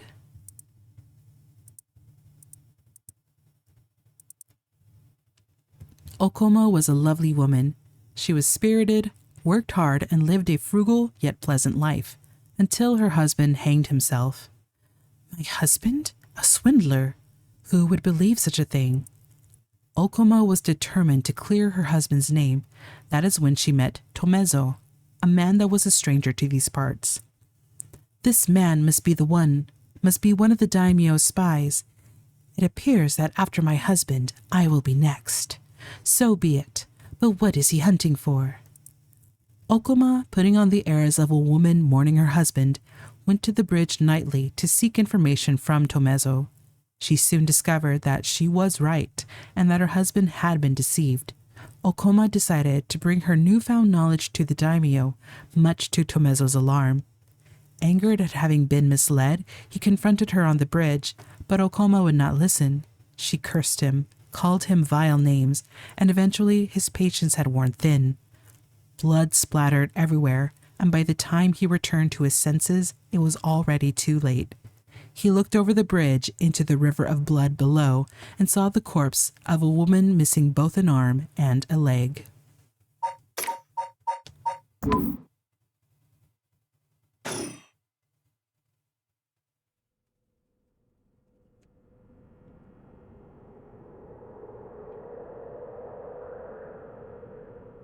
Sorry for keeping you out so late, Mio. I can't take my mind off the cursed bearer who was never found. Oh, it's no problem for me. I usually work at night anyway. Did you see Yako home safely? Yep. We sent her home in a patrol car earlier. Apparently she put up quite the fuss, saying she wanted to see things through to the end. Thank you. The Feast of Shadows was starting to take effect, so it would have been dangerous.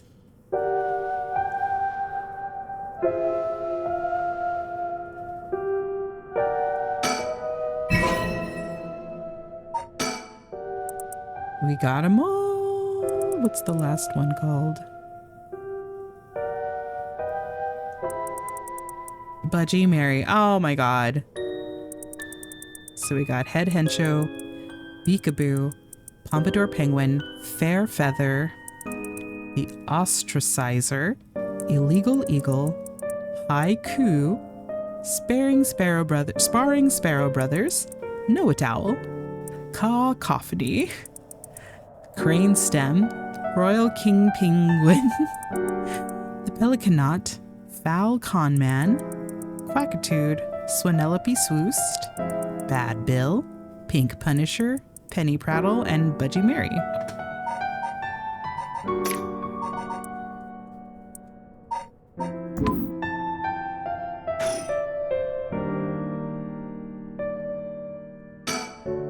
I can't get my mind off the remaining curse stone, the Whispering Canal, and who the mastermind is. But we have to deal with that thing before I can worry about any of that. How's it going with the 2 talismans? Have you figured out the location of the Record of Fate's Yin Scroll? I have, more or less. When I combined the contents of the 2 talismans, they formed a seal which could be undone.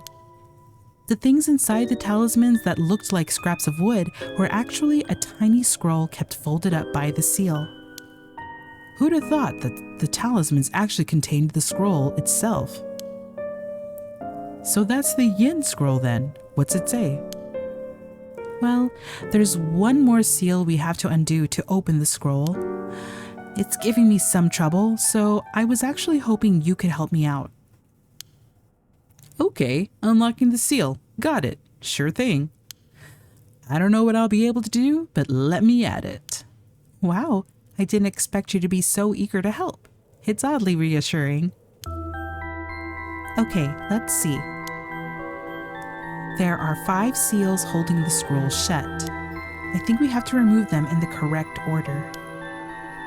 Each seal has a different design: a carp, a light, a peach leaf, a taiko drum, and a reed. Remove the 5 seals in the right order. Okay. If we get it wrong, is it going to, go boom? Huh? No, we'll just have to try again. I tested it once already. Oh, you already tried it yourself? So brave. I think it's devised so the seal can only be undone if the curses for the right have already been unleashed. And I think there's a hint to opening it hidden in something related to the curses. Just let me know when you're ready.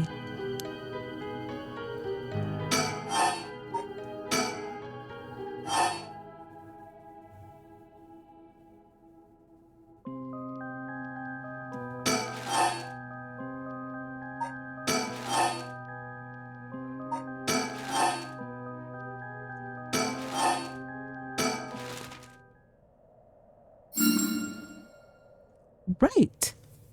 It's open. Getting it on the first try. That's amazing. You're a real pro. Nothing to it, really. Told you could leave it to me. Now we can finally read what's written inside. Let's see.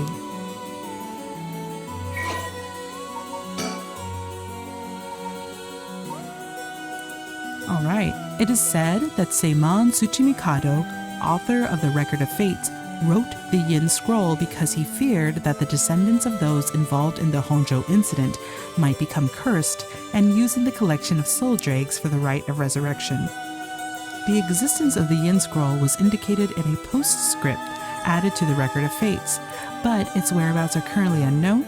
It is believed to have been inherited by a descendant of Seimon.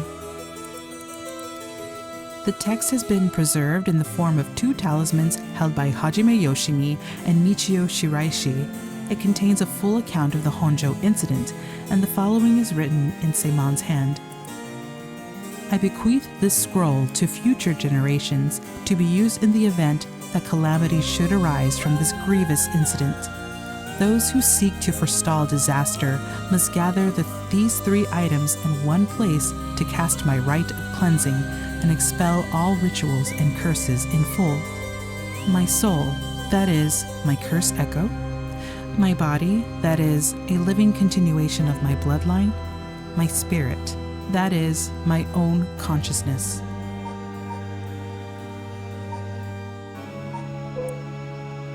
The Honjo Incident. During the Edo period, a chain of events that occurred around a certain resurrection spell became the basis for the 7 mysteries of Honjo. Oh, this looks like a read.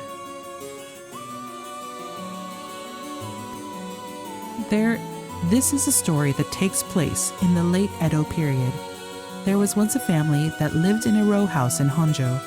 The family consisted of a Netsuke craftsman named Jinkichi, his wife Koma, and their daughter Toki. They enjoyed a poor but happy existence. One day, they took in a man by the name of Blank, who claimed to be a shomoji. He was on the run, having barely escaped with his life from something or another, and wound up in Honjo. The tough circumstances had left him sick and destitute. Jinkichi felt sorry for the man and decided to shelter him.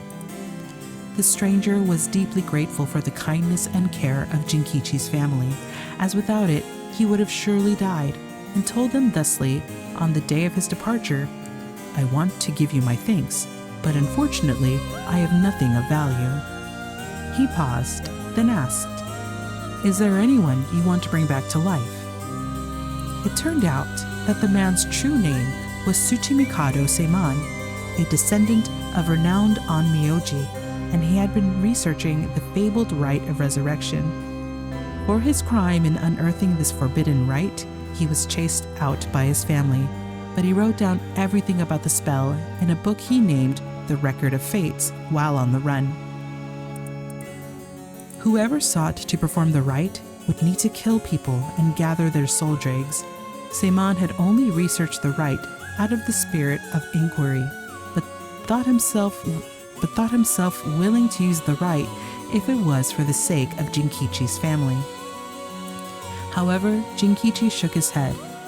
"Sacrificing someone is unthinkable. We didn't help you because we wanted something in return, so you owe us nothing," he said, declining the unbelievable offer. Seiman bowed his head in gratitude countless times at those words and left their house. In the same area, there lived an ukiyo-e artist known as Old Man Kanzo. His art didn't sell much, but he often looked after Toki while Jinkichi and Koma were out working. Young Toki heard Seiman's talk about the rite of resurrection, but, being too young to comprehend it, regaled it to Old Man Kanzo as a story of fiction. Old Man Kanzo, inspired by the story and filled with renewed vigor, put his heart and soul into his next painting. The piece, centered around the theme of resurrection, became an instant hit in town. Jinkichi, being a shrewd businessman, saw an opportunity and jumped on the bandwagon by carving Netsuke connected to Old Man Kanzo's ukiyo-e. He made up stories about his Netsuke, telling the people that their blessings were connected to resurrection, and his business rapidly flourished. "That man unknowingly left us a wonderful gift," thought Jinkichi and his family, but they were unaware of the tragedy that would soon unfold. Before long, word of Old Man Kanzo's wonderful ukiyo-e reached the ears of the local daimyo, and he was summoned to the Lord's residence. But what awaited him was not praise, but cruel torture at the hands of Ashino, a female onmyoji who was in pursuit of Seiman. It was her who pressured Seiman into researching the rite of resurrection, which she secretly planned to use to preserve her beauty for all eternity. Ashino took advantage of the fact that the daimyo's heart was weak and frail following the loss of his family, and manipulated him into capturing Old Man Kanzo, the source of the recent rumors about resurrection. "Tell me where you heard of the rite of resurrection," Ashino demanded. As the brutal beatings continued, it was said that the eerie sound of the beatings rang out like the beating of a taiko drum night after night, reaching even the watchtower of the Suguru residence. In the end, Ashino's cruel torture secured her the information on Jinkichi's family and the existence of the Record of Fates. The daimyo sent his chief retainer to bring in Jinkichi, and the torture resumed afresh with the new captive. This time, she intended to obtain the whereabouts of Seimon and the location of the Record of Fates. Jinkichi didn't know where Seimon went, but even if he did, he had no intention of telling and stubbornly kept his mouth shut. The torture was pushed too far, and Jinkichi was unintentionally killed before he spoke a word. The daimyo had Jinkichi's corpse hanged from a beech tree and declared that, unable to bear the guilt of the crime of deceiving the masses with false rumors of resurrection, Jinkichi had committed suicide. This, too, was all part of Ashino's plan to send a message to the common folk, especially the increasing number of those who sought out the right for themselves. News of what happened to Jinkichi spread, and people lost interest in the right, wondering if the stories of resurrection were all but a lie. But rumors that the daimyo's word was perhaps not at all that truthful spread quickly when a dancer claimed to have witnessed the chief retainer's cold-blooded handiwork firsthand, and Honjo fell into unrest once more. The chief retainer arrested the girl and proposed a deal to put a stop to the rumors. The girl was to say she just wanted attention and retracted her story by saying it was entirely made up. In exchange, she would be given a most wondrous stage to perform on, but when the day came, she was suffocated by the mask prepared for the performance. Unbeknownst to her, the mask had been covered in glue as part of the plan to kill and silence her. Koma never believed for a moment that her husband Jinkichi had committed suicide. She was certain someone was behind his death, and asked around persistently for the names, addresses, and any other information she could find on people with connections to the daimyo. The chief retainer would not allow things to escalate any further, and had Tomezo, a ronin who once served as a spy, go after her. However, she turned the table on him, shouting, "It was you who killed my husband, wasn't it?" Confronted with the accusation, Tomezo flew into a blind rage and cut Koma down in broad daylight. Ordered to take responsibility for his failure by committing seppuku, he exposed the daimyo's plot as he disemboweled himself by the lantern of the soba cart used to give coded signals. With both her parents gone through means unbeknownst to her, Toki found herself to be all alone. One day, late at night, she went searching for her parents and met her doom falling into a canal where she was drowned. Meanwhile, the chief retainer had made no headway whatsoever in finding Seimon's whereabouts, and an incensed Ashino decided to set fire to his residence, burning him alive. In truth, all those connected to these events thus far were cursed by Ashino so that their souls would turn into soul dregs upon death, which she had been collecting. All she needed to perform the rite now was to get her hands on the Record of Fates. Sensing that there was something serious at work behind the recent string of strange events in Honjo, Seimon returned to find he was too late. He broke down in tears when he learned of the unfortunate and unnatural deaths Jinkichi's family had met. Seimon realized it was the handiwork of Ashino when he found their soul dregs had been collected, and decided he had to prevent any further sacrifices from happening by confronting her on Hoonji Bridge. What ensued was a fierce battle of spells that endured till the break of dawn, though those who did not know any better only saw what they believed to be eerie flashes and supernatural orbs of light. At the end of the long battle, Ashino defeated Seimon and obtained the Record of Fates, but he had placed a curse upon her foot. Ashino dragged her foot, corrupted and horribly inflamed, and sought refuge at the nearby residence of a retainer and angrily demanded they wash her foot. Ashino died then and there, filled with agony and her foot cursed and rotten. Seimon, too, having sustained serious wounds during their fight, died that day on Hoonji Bridge, still filled with regret. However, Seimon came back to life. Knowing that there would be enough soul drakes in place during their confrontation, he had prepared a spell that would activate the rite of resurrection upon his passing. Feeling that his curiosity was responsible for the terrible tragedy that had unfolded, he was left with a keen understanding of why the rite of resurrection was forbidden and became determined to seal it away. Indeed, the reason he resurrected himself was for that very purpose.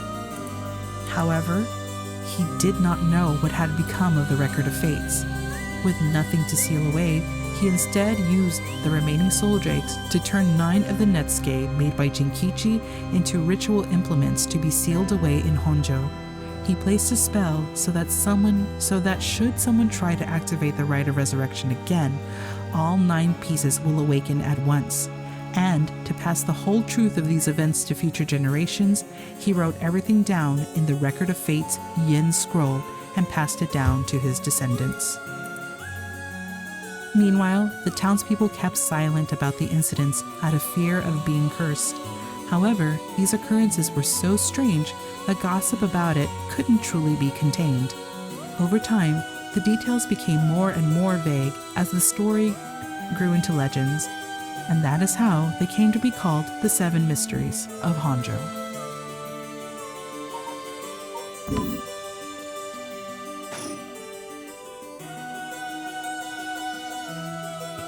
I see. What does it say? Did that... I was like, oh no. Okay, I was like, are they gonna redo the whole story? They're gonna regale it to me? That incident was the origin of the 7 Mysteries of Honjo and their curses, right? Yes, the resentment of the victims of the incident turned into curses, which are the curse echoes. The contents are organized like an answer sheet, so it doesn't just give us the information we need. Ah, is there anything else? Yes, here's what we've been looking for. I bequeath this scroll to future generations to be used in the event that calamity should arise from this grievous incident, it says. Whoa, he foresaw all of this happening. And it continues. Those who seek to forestall disaster must gather these 3 items in one place to cast my rite of cleansing and expel all rituals and curses in full.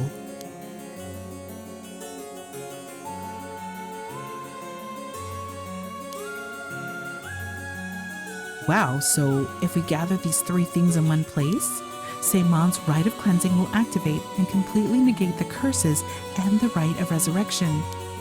Oh, that's it. That's exactly what we need. The 3 things are Seimon's soul, body, and mind. It says the soul is Seimon's curse echo. His curse echo? So Seimon is part of the 7 Mysteries?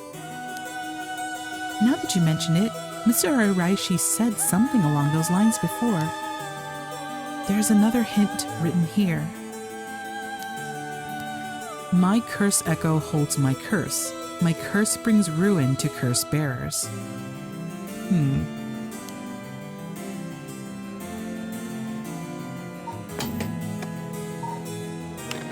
That is...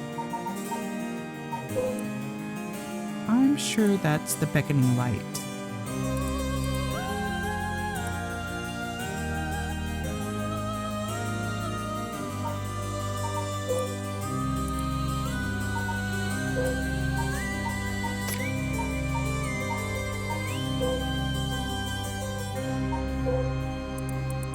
Yeah, kills by means of the curse they possess one who has become a curse bearer. So the beckoning light is his curse. What kind of hint is that? Maybe it'll make more sense if we keep looking? But will the curse echo still appear if the curse bearer is already gone? Next, the body is a descendant of Seimon's, it seems. Wasn't Yoshimi a relative of Seimon? He and Michio Shiraishi, who had the other talisman, both of them had already passed by the time this iteration of the curses was unleashed. Damn, that's true. What are we gonna do? His bloodline was so split up. There have to be others. Oh, there's another note here too. Where? Is it another hint? As for the body, seek not only one who bears my blood, but one with a strong spirit sense. Such an individual will be able, if a spirit attempts to possess them, to instead take control of that spirit themselves. So it says. Do we know of anyone like that? I can't think of anyone. Let's move on for now. Next is the mind. What's the difference between the mind and the soul? In paranormal theory, it's said that humans are made up of soul, body, and mind. The mind is essentially thought to be part of the spirit that makes up one's consciousness, or oneself.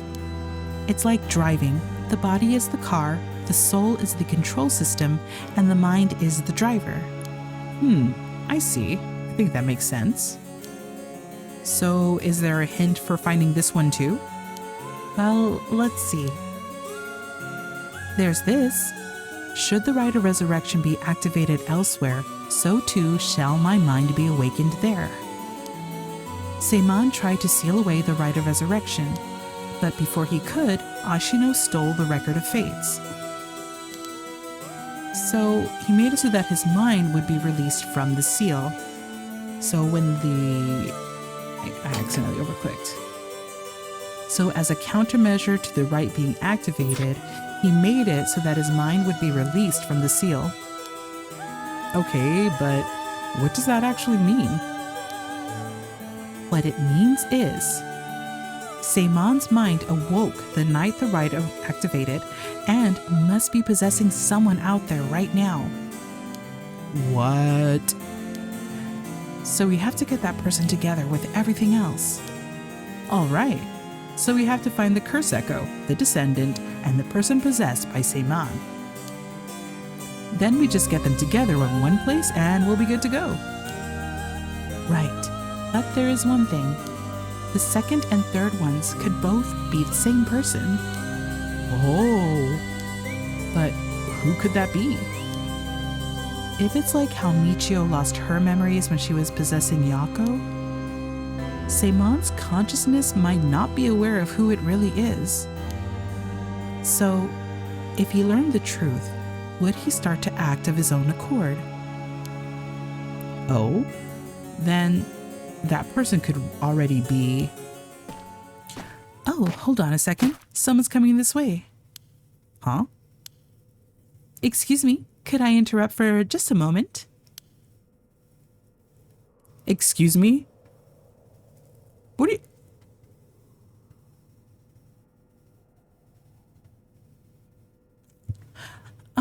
Who might you be? Would you buy this empty can of juice I just finished drinking for 10,000 yen? Huh? I'll even throw in these bones from some fried chicken. You can't beat a deal like this. I don't really want them. Don't say that. Come on, they're delicious. Actually, I thought I might just have a picnic right here. Won't you join me? Sorry, I don't understand. What should we do? Well, it's not like we need this exact spot, and we can't do anything with other people around. Let's just move somewhere else. Sorry. We're in the middle of something, so we'll just be on our way.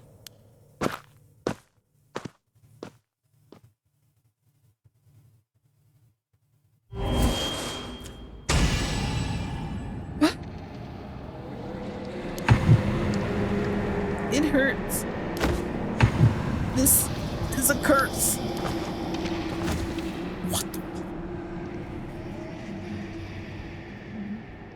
What is that all about? What the fuck is that all about?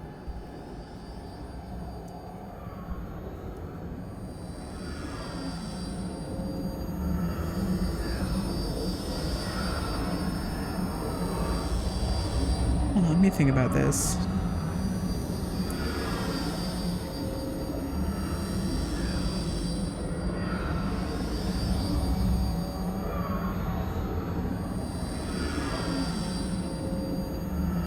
So somebody with...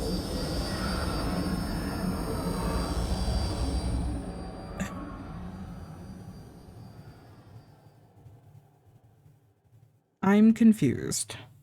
Hold on.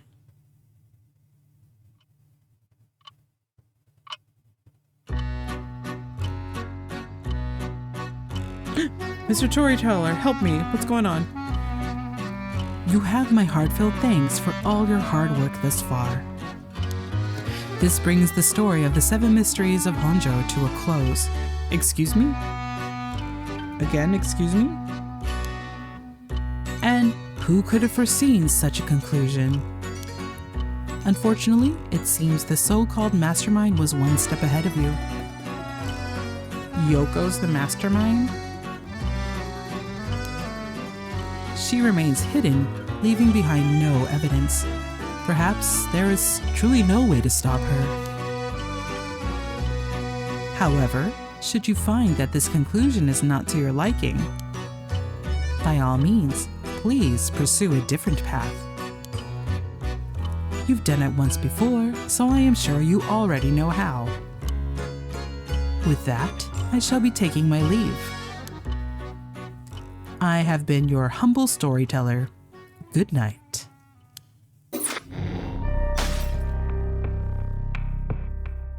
A different path?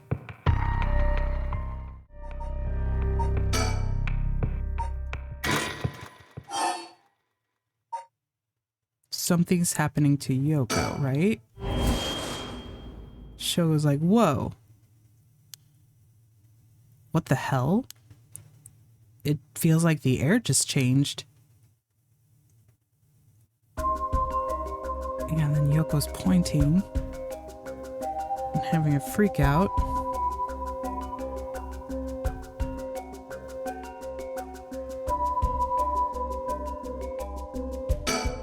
Yoko, are you okay? Huh? Hey, what's wrong? Stay with me. No, this can't be. Huh? Yoko. Keep yelling her name. Huh? What? Is calling her name really going to help? I'm already yelling as hard as I can. Shouldn't I look for what's causing this? That's right, there's nothing there. Yoko! Hang in there, Yoko. Look at me. You're going to be okay. It's all right. There's nothing there. Yoko!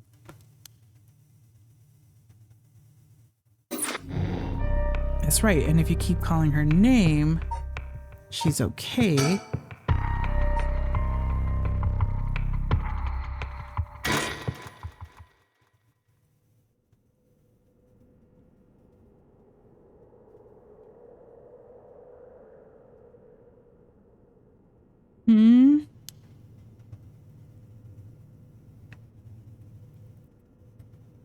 Huh?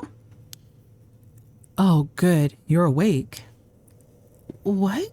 Are you okay? You were so rattled and confused. I thought you'd really lost it. Do you feel dizzy? Have a headache? Are your humors off balance? Wait, what did you say? I think I've heard that before. You're the one who said it earlier. Oh, right. That might have been it. My humors were off balance. What, back there? You ended up like that because of your humors? Yeah, I've heard that at this age, your humors being even a little bit off can be fatal. I'm glad you're back to normal now. Yeah, I'm sorry. I didn't mean to cause you so much trouble. But I really don't remember what happened. Sounds like what happened to me. Maybe this place is dangerous somehow?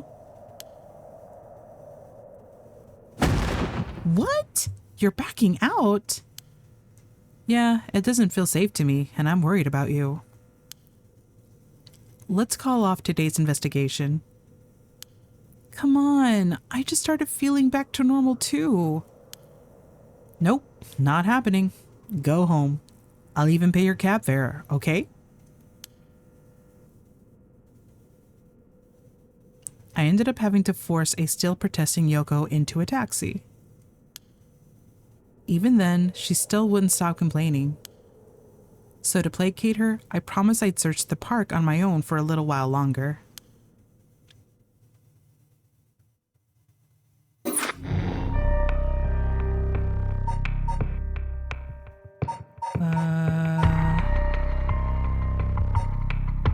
Huh? Huh?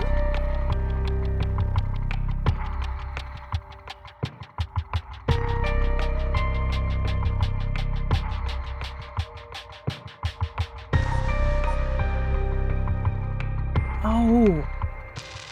Oh. And then she left. And then he was left behind.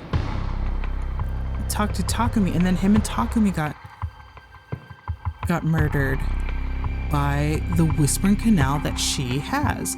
But in this one, she gets murdered by the Whispering Canal because there's also water coming out of her mouth. I'm confused.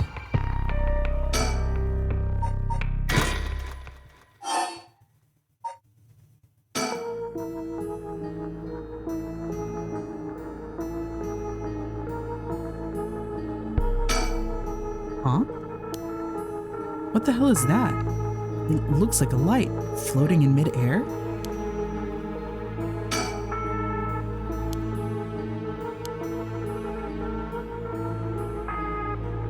Do you see that? I need a topic that'll keep him talking. My best bet would be about Yoko. How do I know it wasn't you who killed Yoko with your curse? Mr. Okie, if you're hoping to trick me into revealing whether I possess a curse stone, I assure you, you cannot.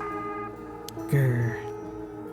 It was your curse responsible, Mr. Okie, no matter what you might tell yourself. That doesn't make sense. I only found this after Yoko died. But he's a normal— wait.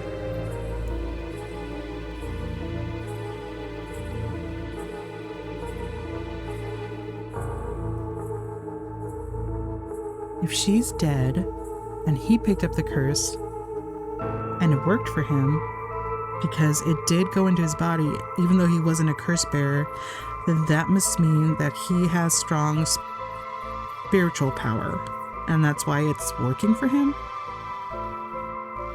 God damn it, it's so fucking weird.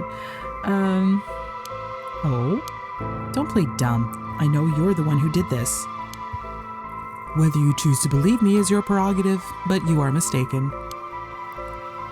But you should know that multiple curses awakened at once at the stroke of midnight.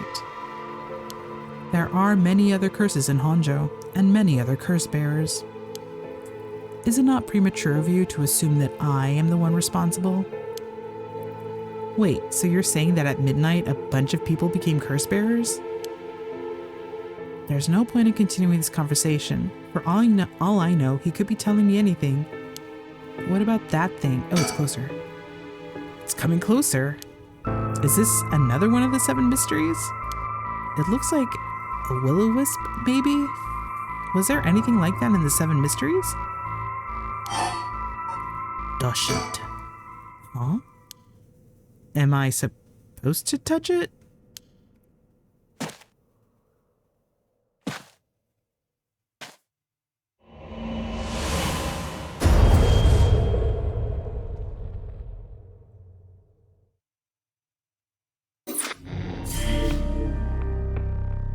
A new path.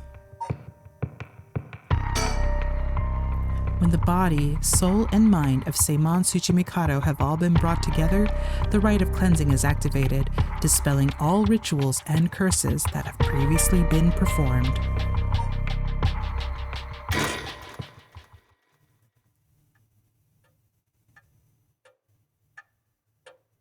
My.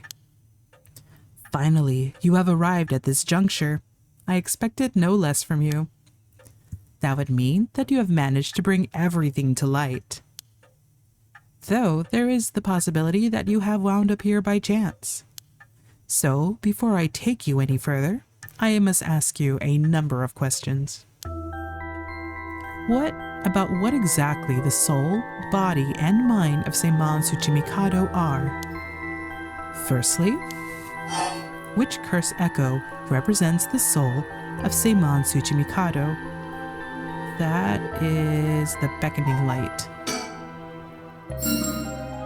Yes, that is exactly it. After his defeat at the hands of Ashino in the Honjo incident, Seiman wandered about near Hoonji. The form of his curse echo changed over time with the legend he left behind. This is the curse echo, which was acquired by Mayu Chozawa. But when called forth by Seiman's body and mind, it appeared momentarily before him.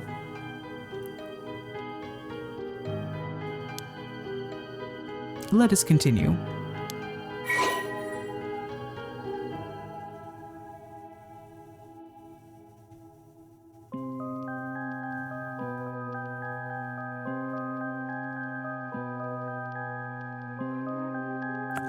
The thing.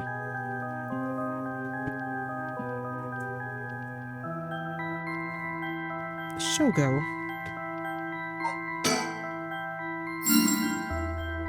Correct again. Although Shokie was born to an ordinary family, the blood of a distant relative ran thick in his veins. In truth, the same is true for Yoko Fukunaga. She was also one who had the blood of a distant relative coursing through her. In her case, it was Ashino.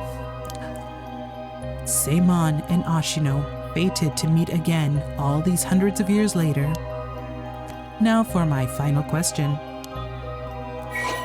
Who is the mind of Seiman Tsuchimikado? Tell me the name of the person whose consciousness was directly tied to this.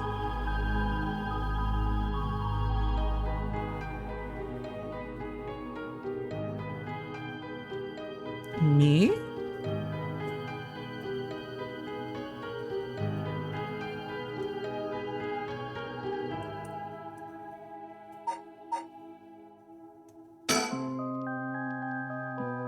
Oh, I see. You believe it to be Des? Are you saying you believe it to be yourself? Are you certain?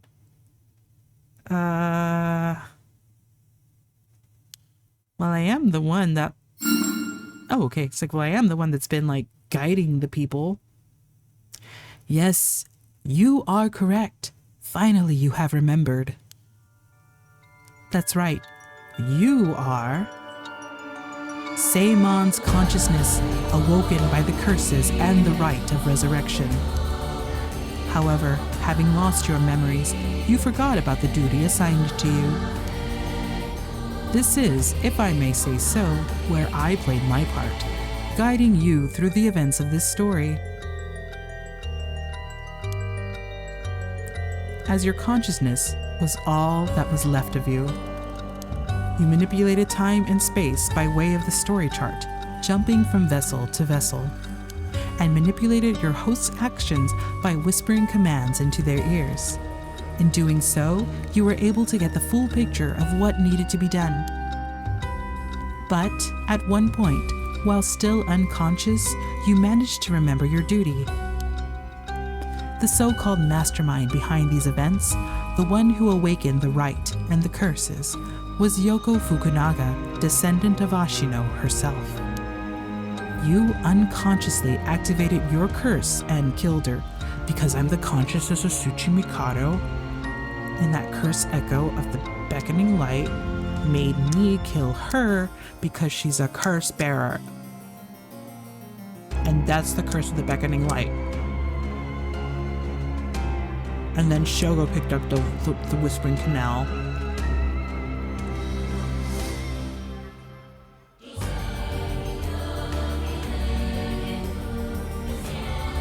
Yeah. How interesting that she awakened Seimon's consciousness at the same time as the curses. That was the one and only time she could have been stopped. But due to your influence on Shogo Okie's will, Yoko Fukunaga was brought back to life. Using the story chart to undo her death. We did that, I led you to believe that it was the work of the Rite of Resurrection itself.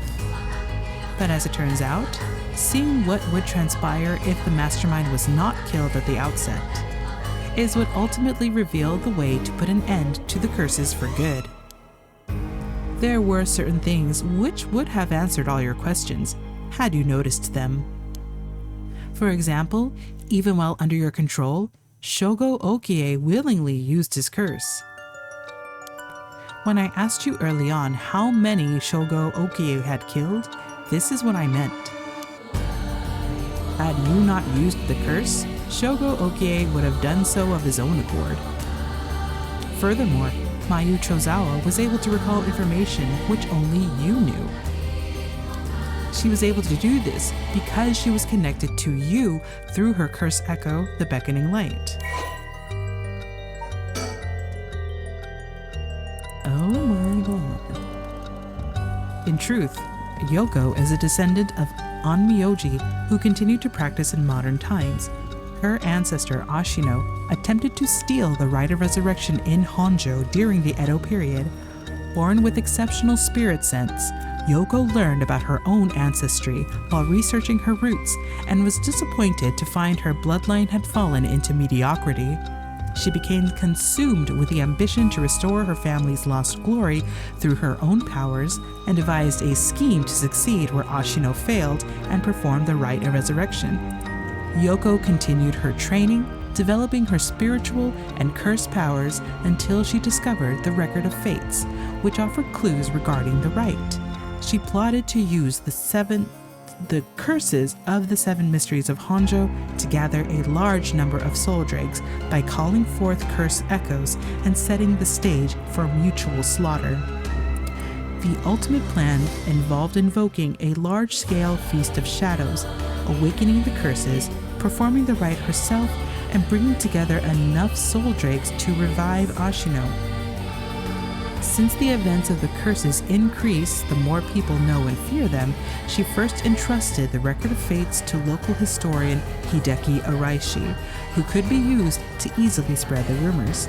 She also contacted Fumichika Nejima, a criminal with a deep understanding of mystic arts, to obtain the curse stones needed to gather soul dregs. Unsurprisingly, Nejima was very interested in the story of Ashino and readily agreed to aid his revival. While carrying out these steps, Yoko learned of the existence of the Yin Scroll. Hey, that's a mistake right there. Which threatened to thwart her plans. She added a note about the scroll in the Record of Fates before giving it to Araishi, intending to acquire it before it could pose an issue. Through her investigations, Yoko discovered that Hajime Yoshimi was a descendant of Seimon and threatened him with a curse in an effort to scare him into revealing the whereabouts of the Yin Scroll. While Hajime bravely resisted Yoko's threats, she killed him with the curse to ensure Seimon's descendant would not stand in her way. As her preparations were coming together, Yoko obtained the seemingly less dangerous curse stone of the Whispering Canal in order to become a curse bearer, a necessity for gathering the curse stones for the Feast of Shadows.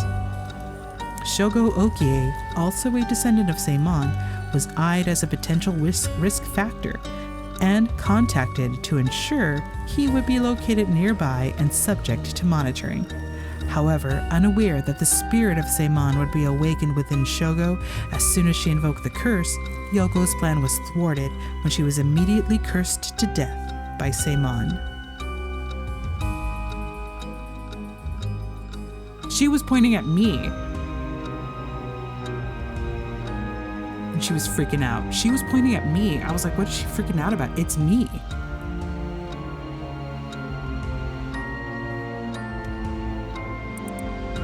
I cursed her to death.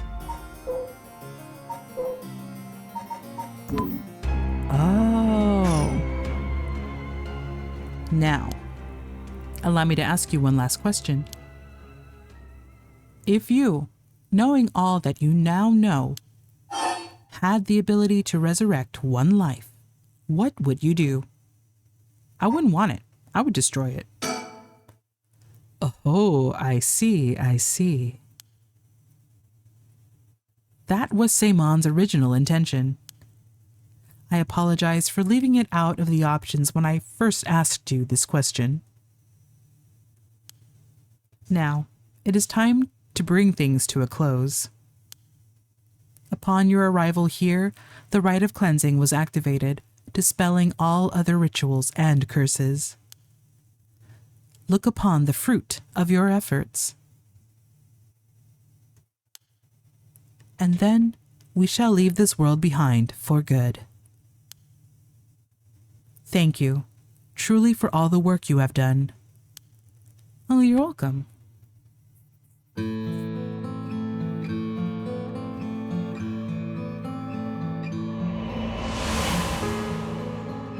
No. That's what happened? I can't believe it. I finally understand. Yeah, I was the one who did that to Yoko. The blood of the Onmyoji that's inside me broke into my consciousness and gave me that curse. Yoko was after the rite of resurrection. She was the one who awakened the curses of the 7 mysteries and cast the Feast of Shadows. And the only way to stop all of it was to put a stop to her here.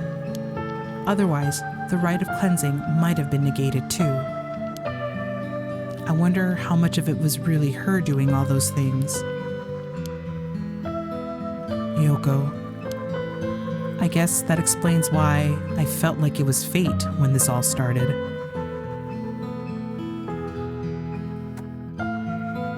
Interesting.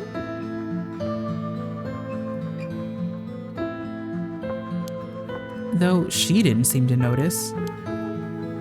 I guess things were always destined to end like this from the moment we met. I wish we could have met under different circumstances. No point in thinking like that now. God, I need a drink. I'm thinking a Moscow Mule, or 2, or 3.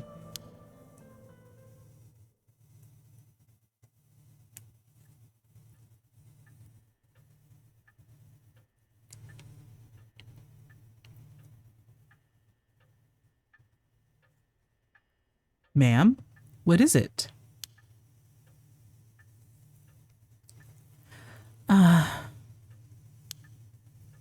Just a dream. It seems that it was all just a dream. I dreamt that there was such a thing as the rite of resurrection. Just a dream. I'm sorry to say it, but there isn't. Right. Of course not. But even if there is no such thing, I promise you that I will get to the bottom of the kidnapping. In fact, I've happened to find a very important lead from over a year ago. Something that's evaded our reach until now, an eyewitness from the scene of the kidnapping. I see.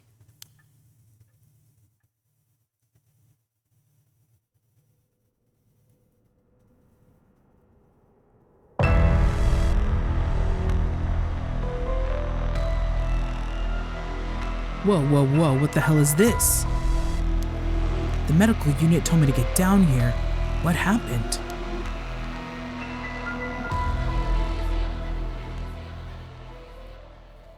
As I was looking into Yoshimi's death at the former Yasuda Gardens, another body was discovered at a different park in the area? Could they be related? It sure looks like it, but... Excuse me, we found this among the victim's belongings. Thought you'd want to know. What's this? What the hell? Boss, look what was in the female victim's address book. Yoshimi's phone number and photo. What? And the picture. There's an X drawn on it and a bunch of weird symbols and a hole where his heart would be. No.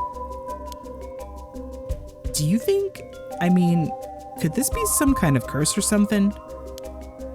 How many times do I have to tell you not to try to connect everything to the occult? Damn it. Is this a Nakagoshi case after all? What was that, boss?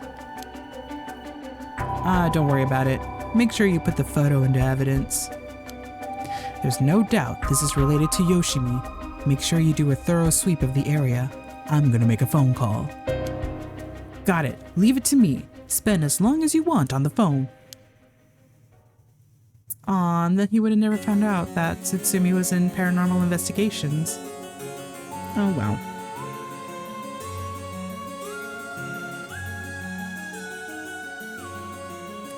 Mio! It turns out Michio really did die in an accident. Yeah, if we ask around, we might be able to get a little more information. I guess there never really was such a thing as the Rite of Resurrection. But I did feel like there was a spirit watching over us.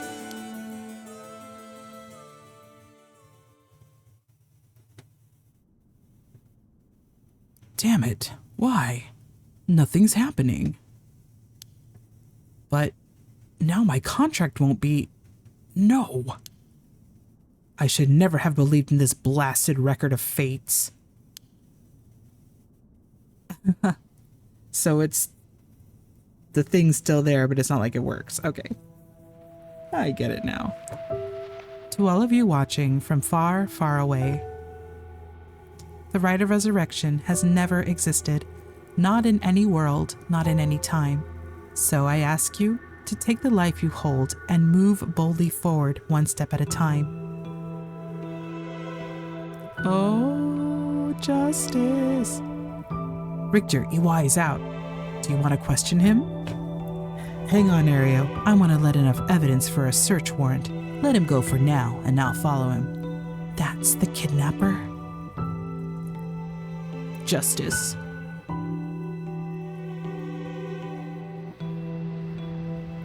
Yes, I'm the one who did it. So please, help me. She's always following me.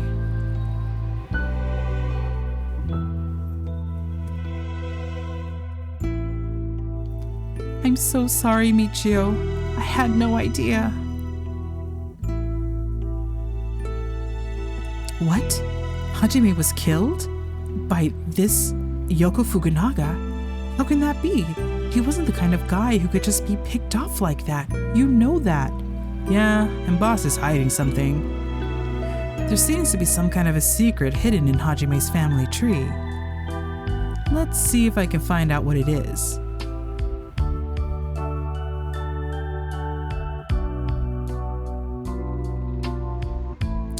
I had heard you would be absent today. Is there something you need? Well, I seem to have this spirit sense thing all of a sudden. I know it's the sort of thing our chairwoman doesn't approve of, so I thought I'd mention it.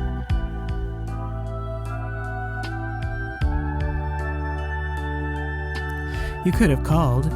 Didn't think you were the standoffish type. I had to find out from EY. Whoops, sorry, I forgot all about my favorite chief inspector.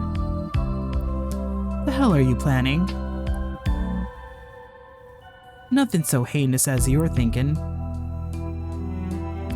I'm only Makoto Ashimiya after all. Nothing but a lowly janitor. How are things with you? You getting along with your daughter?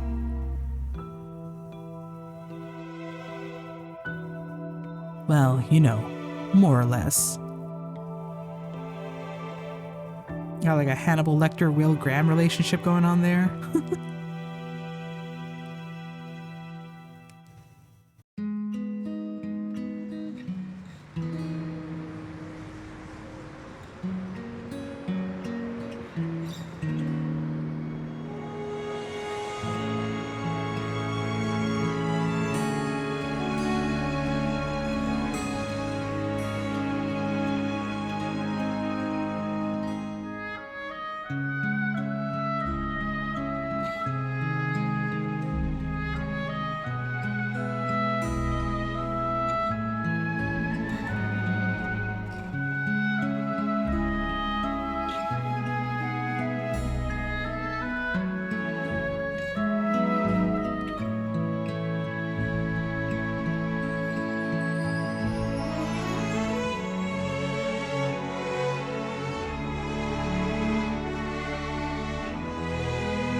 Thank you all so much for joining me on this journey, if you're still here.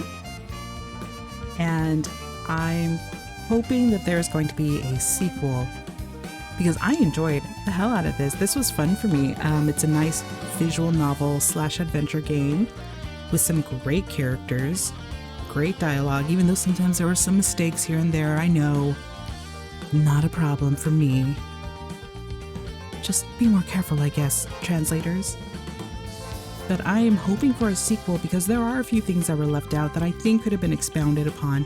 For instance, the hidden shadow that was the Hihaku Soaps Corporation.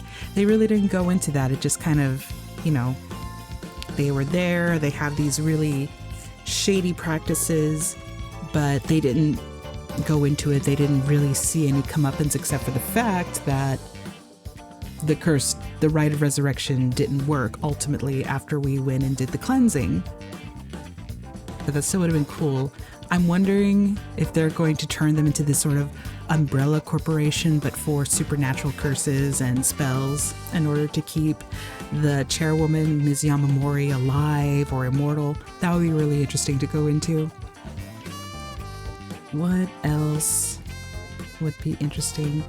I mean, more stuff with Tsutsumi and Ariel, please. I love Tsutsumi so much.